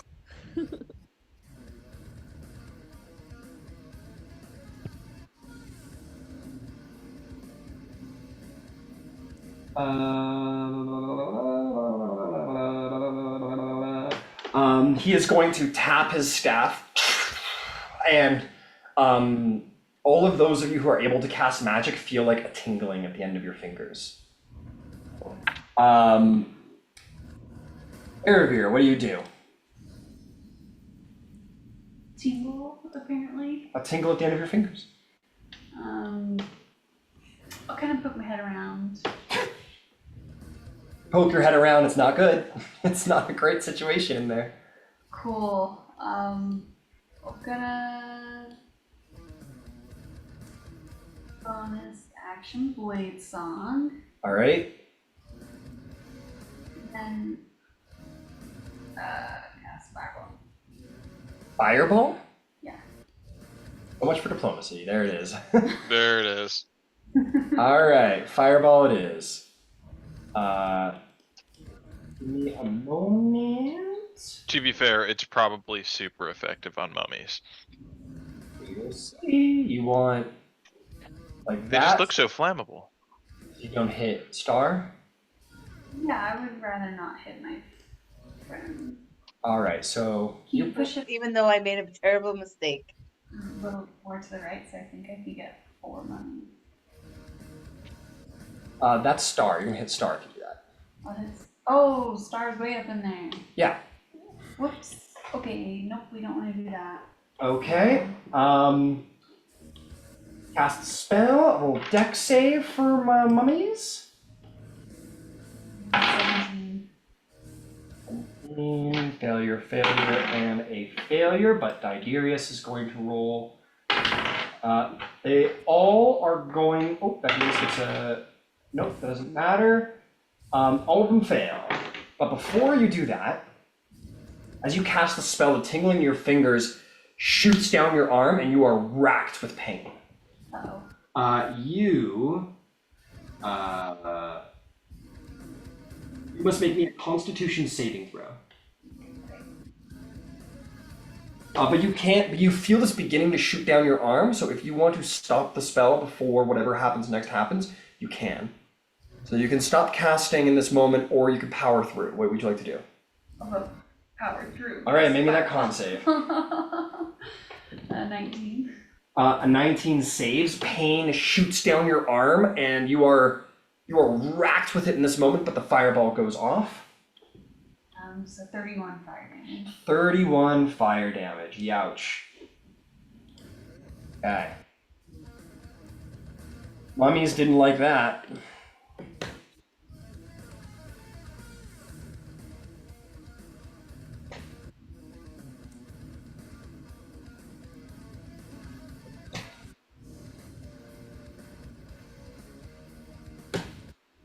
Fireball goes off.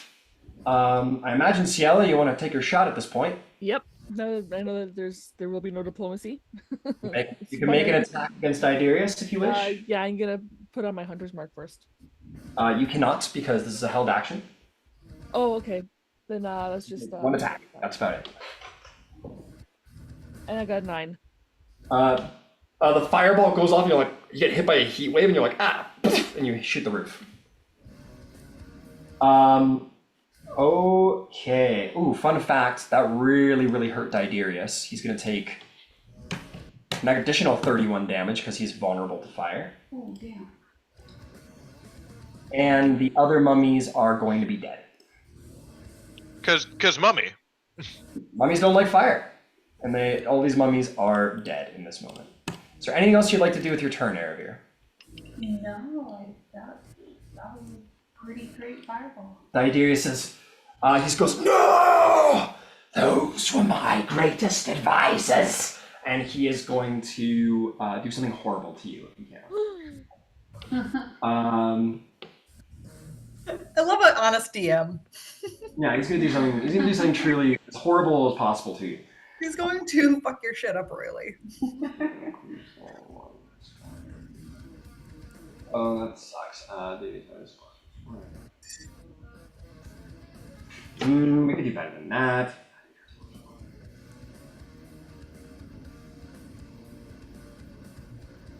That's pretty cool.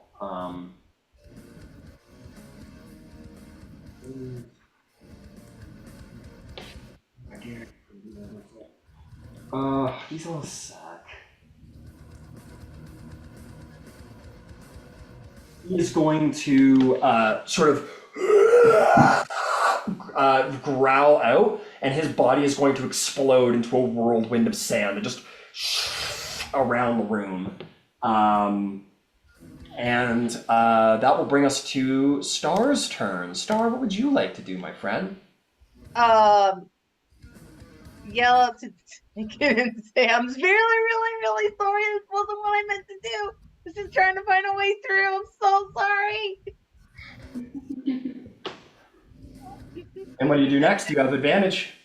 I'm going to stab and be like, I'm so sorry.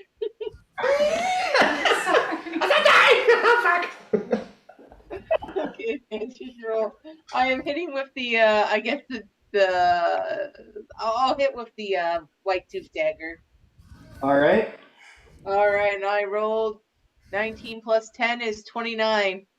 29 I think will hit. Go ahead and roll damage. You have sneak attack. Okay. One of those.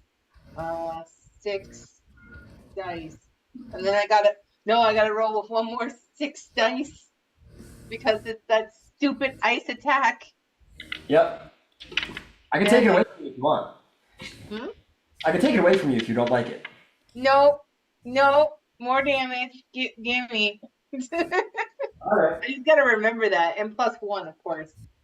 Alright, let's see. Oh my god, this is a lot. Calculator, please.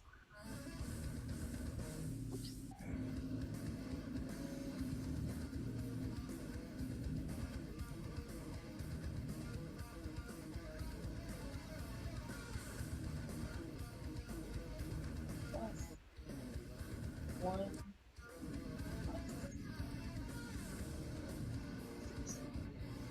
37 damage. 37 damage. Youch, that is an unhappy mummy as you stab it in the chest. I'm really sorry. This wasn't meant to happen. I stab it one more time with the venom dagger. Go for it. Alright. 19. 19 will hit. Roll some damage. Alright, D4. Oh, that's nice. 1. Just nick it. Just one little nick. Alright, fair enough. That'll bring us to Shroud's turn, but first... No. That'll bring us to Shroud's turn. What do you do, Shroud? Okay, so we're in the room, and he is like just sand now, right? Like there's no body. He's a whirlwind of sand. You can kind of see like his physical form like barely visible in the interior of the actual sand, but it is made out of sand as well. Okay, I'm going to approach that area and use my bonus action to rage. All right, going to a rage. I am gonna try and stab him. Stab him. Go for it. That's gonna be 22 to hit. 22. You swing your pickaxe and it goes through the sand and hits some sand. Lame. I'm gonna try again. All right, you try again. Make another attack roll. And that is an 18 to hit. 18 is a great roll. You swing as hard as you can again. You hit some sand. Lame. Okay. Lame. That's boo hiss. That's all I can do. So that's my turn. How hurt's the sand looking? Right. Is the sand bloodied? It looks like some sand, so not that bad. The sand is going to take a legendary action and do blinding dust. I need a con save from you, Shroud, as some of the dust hits you in the eye. And you're like, here. Tiberius goes, pocket sand. Ow, that really hurt. Let's see here. That is the great diviner. 22. 22. It hits you in the eyes, and you don't really care because you're a robot and you don't have like fleshy eyes. It doesn't matter much. I'm just really confused on what just happened. Tiny wiper blades start going. Your sensors go attack phase unknown or something like that. Diderius is going to materialize. He's going to go and he's going to Wait, wait. is that a spell? Does it seem like a spell? Do you cast counterspell? Yeah, fuck, yeah. You feel pain shoot up your fingers. Do you wish to do something else, or do you wish to pull through? Oh, shit. Yeah, I'll still try to cast it. Alright, make a con save. You try and cast the spell, but instead your body is racked with necrosis. You are going to take 11 points of necrotic damage, and the spell has no effect and is wasted. Oh, damn. And in this moment, a wall of stone shoots up from the ground and slams into the ceiling, locking Ciela and Erebir out of the room. Bummer. Oh, man. Fucking He sucks, was dude. casting a spell. Yeah, you're right. Basically locks you guys out of the room. And that is going to be his big old turn. It's the mummies' turns. They're all going to do some stuff. They sort of shamble over. This one shambles over to you, Shroud. And this one shambles over to you, Terrence. I need all three of you in the room to make wisdom saving throws. Oh, cool. This sucks. I'm good at those. I'm not good at I'm this. usually not, but I got a nat 20 plus 1, so 21. So you're just fine. Don't you worry about nothing. You good, baby. 17, luckily. 17's a great save. You're good. Oh, I got a no. natural 2. Plus 10, so 12. So you save. It doesn't matter. You saved. I did it. I barely even tried. and you save. You're good. Yeah, nothing happens to you guys. They sort of stare at you through their wrappings, and you see this like gleaming orange eyes underneath, and you feel something overcoming you, but your wisdom is too great, and you overcome it. And then they're going to raise their hands, and they're going to try and punch you with their rotting fists. For Star, that's 20 to hit. Yeah, it hits. You are going to take 10 bludgeoning damage and 14 necrotic damage for 24 damage. Okay. I also need you to make a con save. No. Okay, let's see. No. 7. 7. You know what? Don't worry about it. Just kidding. Amazing. I like that. Immaculate. Yeah, nothing to worry about. I'm sure it's nothing. No problem. The next attack is going to be for Shroud, moving my way through the room. 17 hits your shield, I assume. Yeah. And the last one is for you, Terrence. I want to use a superiority die and riposte that. Go for it. 14 for Terrence doesn't hit. Okay, and that is going to be a 19 to hit. That will most certainly hit. Roll me some damage. Cool. That is going to be, ooh, nice. Going to be 16 points of piercing damage. Youch! You hit it for 16 piercing. You plant that pick right in his chest in retaliation. Well done. That is going to bring us to a legendary action. Oh yeah, baby. Let's see what we're gonna do to you guys. Tickle fight. Take this. You're gonna become some sand? I cast instant circumcision.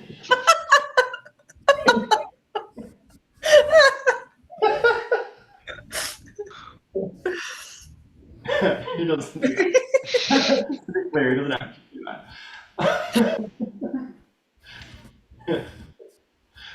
He's using the old magic. The old magic. I'm sorry.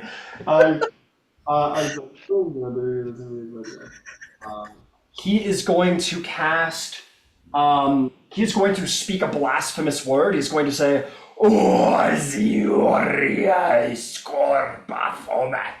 and I need a con save from all three of you. No, again, no. Come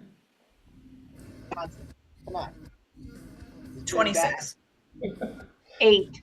You save, you fail. Wait, an 8 was a save? An 8's a failure. Shroud save. Go ahead, Terrence. 12. 12 is a failure as well. You two are stunned. Stunned. Stunned? Stunned!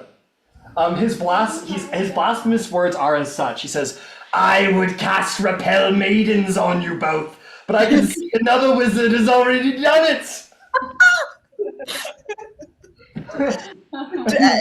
And you I'm guys just speechless. This is vicious mockery. You guys are stunned, speechless in this moment. You're like, Sick burn. Tiberius was known for his divination, but little known fact is that he was quite a silly wizard. But anyway, that brings us to Terrence's turn. Terrence, I believe you're the only. No, Strahd was the only one who saved, right? I am stunned. You are stunned, and at the end of your turn, you are no longer stunned. Ciela, on the other side of the wall, what do you... Tiberius is the last legendary action, and he is going to do a Rotting Fist strike against Shroud. Cool. Love it. Love that for me. And that's a 15. That won't hit. All right, Ciela, what do you do with your turn? All right, I'm gonna close the gap between me and the wall. Got it. And this is solid stone. It's pretty sturdy, eh? I'm gonna. Oh, well, she's pretty fucking sturdy. Yeah. Okay. Are there any cracks in the walls? Fuck no, there's no cracks in the wall. That's an immaculate wall. And does it go to the ceiling? You betcha. Fuck me. Okay. Ain't no second-rate wizard. I look at Erebir like, Hold an action. Yeah, I'll definitely have to hold an action. Okay, you hold your bow attack. You just kind of wait. Yeah. Got it. Layer action time.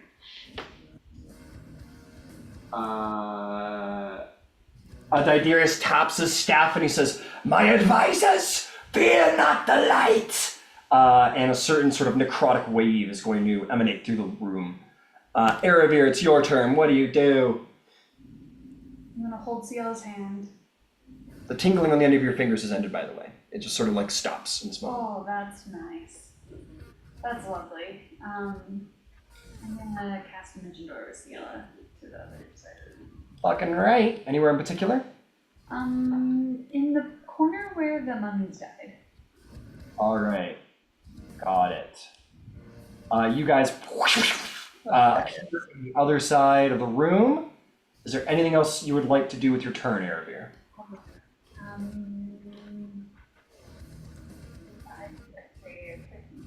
Nope, that's my turn then. That is your turn. Ciela, you held an attack. You may take it now. All right, overdraw. Overdraw. I assume you're going for Diderius? Yeah. That is. You see Star just stunned. Like, mouth drops, can't believe what Star just heard. You don't know what Star heard. That was pretty bad. Go ahead and make your attack. All right, that is an 18 plus 6, so 24. 24 will hit.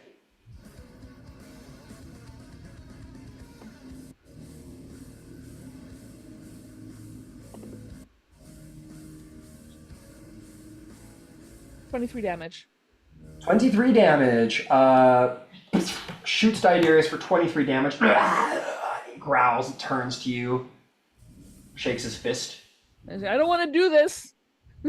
Sure you do, you king. You destroyed my vista. I did no such thing. That one's on your team, okay? It might as well have been you. Is there anything else? No. Well, that was your hold action. That'll bring us to Star's turn. Star, you are stunned speechless. You can't believe you've just been insulted so blasphemously. And that is the end of your turn. And you are no longer stunned. Which brings us to Shroud. Shroud, what do you do? I'm going to use the Dancing Longsword first. All right. And that is, oh yeah. Okay, so 15 plus 9, 24 to hit. Okay. And that's, 13, 15 points of slashing damage. Youch. Oh god. Then I'm going to use the Dragon Gleam, if possible. 24 points of damage? Oh, no. 14. Sorry. 14, got it. Yeah. I wish. And then 27 with the Dragon Gleam to hit. That'll certainly hit. And then that is going to be... And you're raging. Yes, I am making sure I'm adding that. So that's 10, 11, 12 points of piercing. 12 points of piercing. And then a dirty 20 to hit. Dirty 20 will hit. And that's 5, 11, 12, 13 points of piercing. 13 points of piercing. And then can I action surge? You most certainly can. So then I'm going to keep attacking, and that's going to be a 19 to hit. A 19 does hit. 6, 12, 30, 14 points of piercing, and then another 19 to hit. 14 piercing, 19 hits. He's hurt. And then 11, 12, 13 points of piercing. 13 points of piercings. He's still alive, but barely still alive. So anything else you'd like to do to him as you just like slam the war pick into him a bunch of times? That's it. I mean, that was 5 attacks, so I'm good. 4. Okay, fantastic. That's going to bring us to Didarius' turn. He is going to raise his hand to the air. Yeah, he's going to be casting a Am I spell. still tingly? No, I'm not tingly? no. Can I counter spell? Sure, roll me an intelligence check. Okay. 10. Can I use inspiration? Sure. 24. Well, The spell fizzles out in his hand. He goes, I cast instant Brazilian wax! And then Harvey's like, no!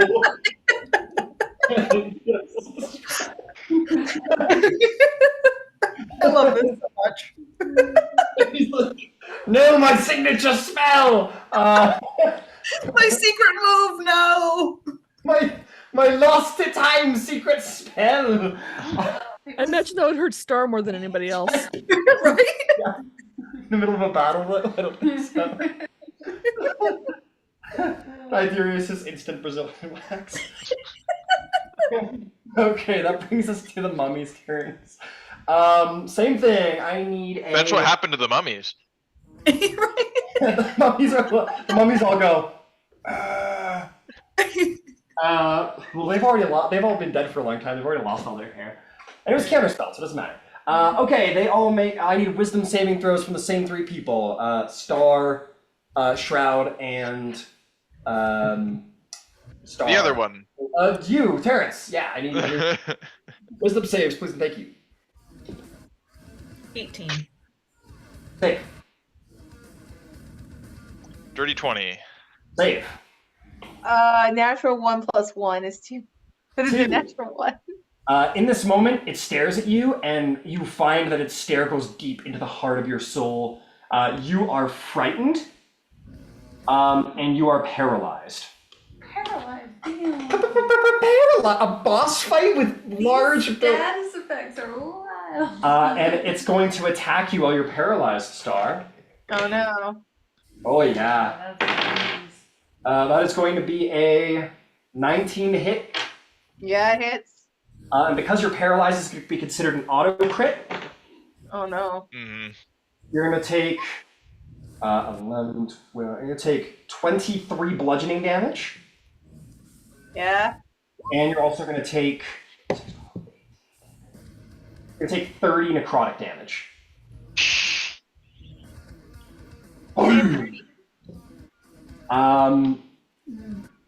These guys are going to attack Terrence and Shroud. All right, this one's for you, Shroud. Yeah. That's a miss with a 9. Hits your shield again. Terrence, this is for you. That's a natural 20. That is going to be. Ooh, that's a lot of damage. That's going to be 26 bludgeoning damage as he rocks you in the head. And that's going to be 29 necrotic damage. All right. All right. Didarius is going to take a legendary action, and he is going to try and punch you, Shroud, with his rotting fist, I think. Okay. And that's a nat 1. And I'm gonna repost that. And he punches his mummy in the face by accident. Goes, "Oh fuck!"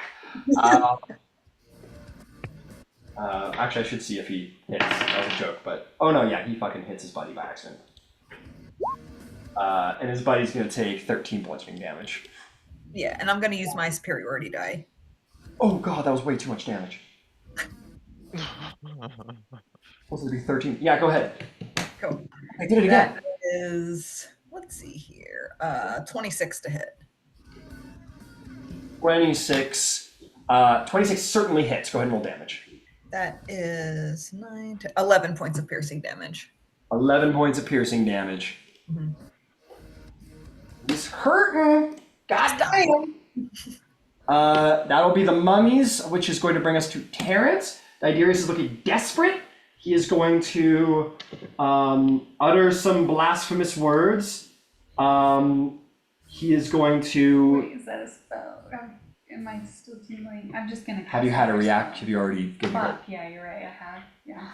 Never mind. I need everyone in the room to make a con save because this is working real well for him. Ooh, no, you know what? I take it back. Instead, he's going to burst into a whirlwind of sand once more. And that's Terrence's turn. What do you do, Terrence? All right. Be a whirlwind of sand. I'm so sick of the undead. I'm gonna channel divinity, turn undead.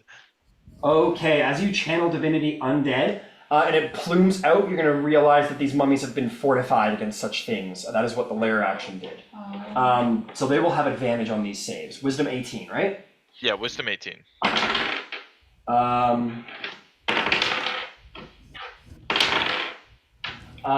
They all go, oh fuck, and they begin to cower and run away from you guys.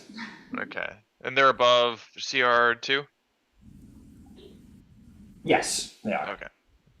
And they run. Oh, they do it on their turn, never mind. But in this moment, they look terrified. Tiberius is like, I should have picked better advisors.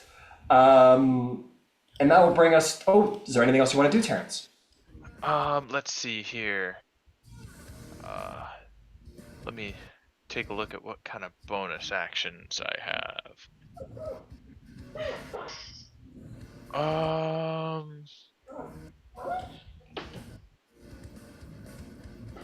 Yeah, I'll go ahead and I'll look around. I'll see if I can't find somebody who's looking especially hurt. I think Star is looking pretty hurt. I'll throw Star a healing word. Okay. Even though I'm petrified, I'll just be like, Understood. You try and heal Star. Very fun stuff is about to happen. Oh no. What? Yeah. You cast the healing spell towards Star, and it simply washes over Star, as if nothing happened. No healing seems to be able to reach Star, as Star is cursed by the mummies. Oh shoot! Do I realize that? No, that's off the table for sure. But Okay. for some reason, Star can't heal. Okay. I'll just be like, ow. Yeah, normally you get a thank you from your party members, but instead you get a ow. Mhm. Well, that's my turn. I'll use my movement to move over to Star if I see the healing's not working. And you can't really move through these guys' space. They may be turned by you, but they're not fright. But they're still blocking the way. So you can do like a 5, 10, 15, 20, 25, 30 if you want. Yeah, sure. Cool.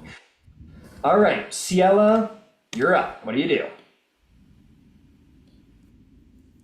Right, that cocksucker is all sand now, eh? All right. I'm gonna cast Gust of Wind. Okay, you must go somewhere. Sorry. Just to gather it all into the corner. You have fucked up now. All right, how do you want to place it? Like this? That's hilarious. Towards the corner. Like this corner? Yeah. He goes, fuck! And he is going to do this corner. Wind, my fucking weakness! I have no fire, so there's anything I can do there. And also it must spend 2 feet of movement for every 1 foot it tries to move and moving closer to me. And Alright. any fire between me and where I blew that thing, it's a 10-foot wide. All the fire between there goes out. All right. These fires don't go out for whatever reason. Okay. Okay. Layer action time. You feel that tingle at the end of your fingers again, Erebir. Any one of you who could cast spells can feel that tingle on the edge of your fingers, that sort of painful pins and needly feeling. Erebir, what do you do? I don't really want to cast a spell now. Oh, the stone wall's gone, by the way. Forgot all about that.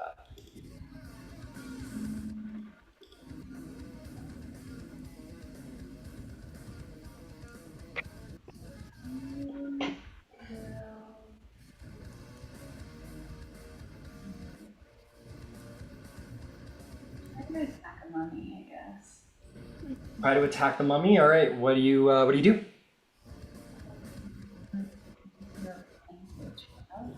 Oh, can I? No, I don't want to attack a mummy because they're turned. Never mind. Fuck, I don't know. Oh. There's still sand around the big bad guy. Yep. I'll hold an action for when the sand goes down to fire a crossbow bolt. You drop your sword to draw a crossbow? Oh. Do I have to drop my sword? Yeah, it's a two-handed weapon. Oh, and then my Blade song's gone. Blade song's gone.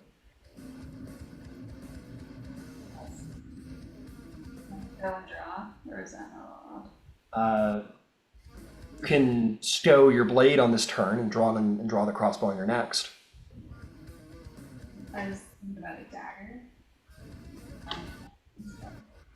So you'll lose blade song, but you can.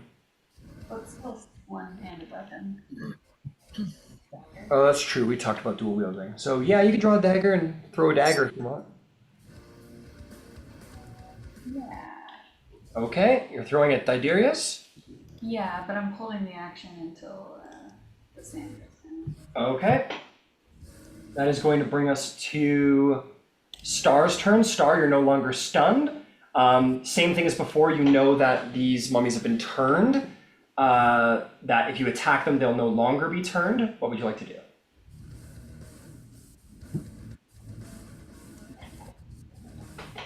Might help if I'm actually on mute. Am I still paralyzed and frightened?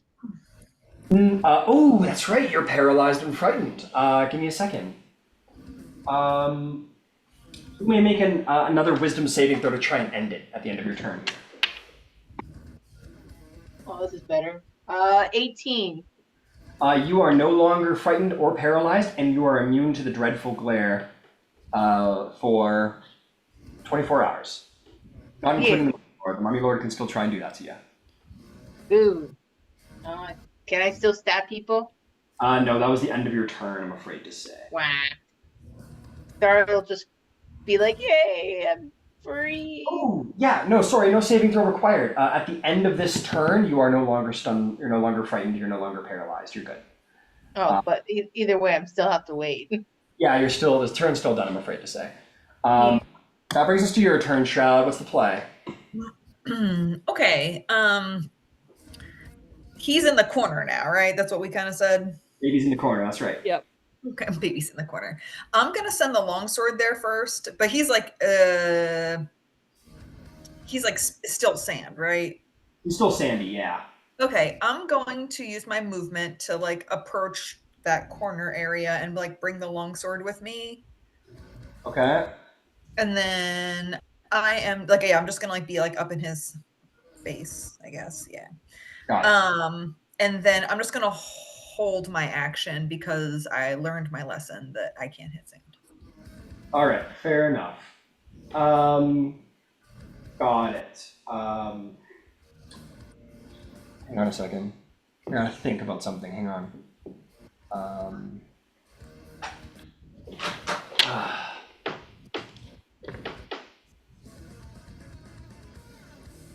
Got it. Okay, that is going to bring us to Diderius' turn. He's like, no, fuck off. And then you becomes unsandy in this moment. You held your action, Shroud? Yes. Erebir did too. All right, Erebir, you can throw a dagger at disadvantage because you are very far away. Yeah. And you can take an attack as well, Shroud. I miss. It hits him on the side of the head. He's like, the fuck. Shroud, go ahead. That is a 29 to hit. 29 to hit. That is going to hit. 7 plus. There's 15 points of piercing damage. 13 points of piercing damage. 15. He is 15. Yeah. So he, as he raises his hand, he begins to cast another spell. He says, Wait, I've got my reaction back. just hang on. Okay. He's beginning to cast a spell. He goes, he's desperate. He's in his corner. He goes, Diderius's instant prostate exam. But before he can finish the incantation, Shroud, you slam your war pick into him. How do you want to slay him? Ooh. Let's see here. I think I'm just gonna go for like just like a swing across and like try and decapitate him, like if I hit him hard enough on the side of the head. All right, you bring it around. The pick goes straight through his head, and you just like follow through right to the ground. The pick buries itself in the ground, cracking his skull even further into the ground. And as he's beginning to fade into sand and dust and disincorporate, he goes, "No! All of my incredibly unique and powerful spells will be lost forever." And as he fades into dust, so do all of his mummies fade into the sand along the ground as well. And these mummies are destroyed. As they are destroyed, you stand victorious, but before you could get anything off, the back of the room, the wall opens up. You see poking their heads out are a large number of lizard folk. Poke their heads out to see what the hell is going on, and will just kind of be shocked to see you all, and will attack. But before that attack occurs, we're going to end the session. As we are 6 minutes out from the end, we'll finish there.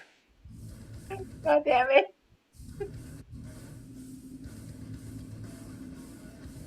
Okay. Why would they not disturb the dead? They probably sat and talked to him. I don't like this excuse. That's probably all they had to do. I didn't mean for Diderius to become such a fucking menace of spellcasting, but alas, he did. Yeah. So, It's canon now. yeah, that is all canon. He lost spells Diderius possesses. And no small amount of divination spells, but don't worry about those. Those aren't what he's most... He's like the guy who wrote Sherlock Holmes, who hates Sherlock Holmes, but it's his best work. But he's really passionate about all of his other stuff. And that's Diderius. He's known for his divination, but he's really passionate about his, like... Waxing. Brazilian wax. Brazilian wax spell. Brazilian waxing spells and stuff like that. He thinks, I think they're really good. They'll be distracting in battle. Don't you think? And everyone's like, okay. Okay, well, you stick I to... can shave at least 1 minute off of donning and doffing armor. Exactly.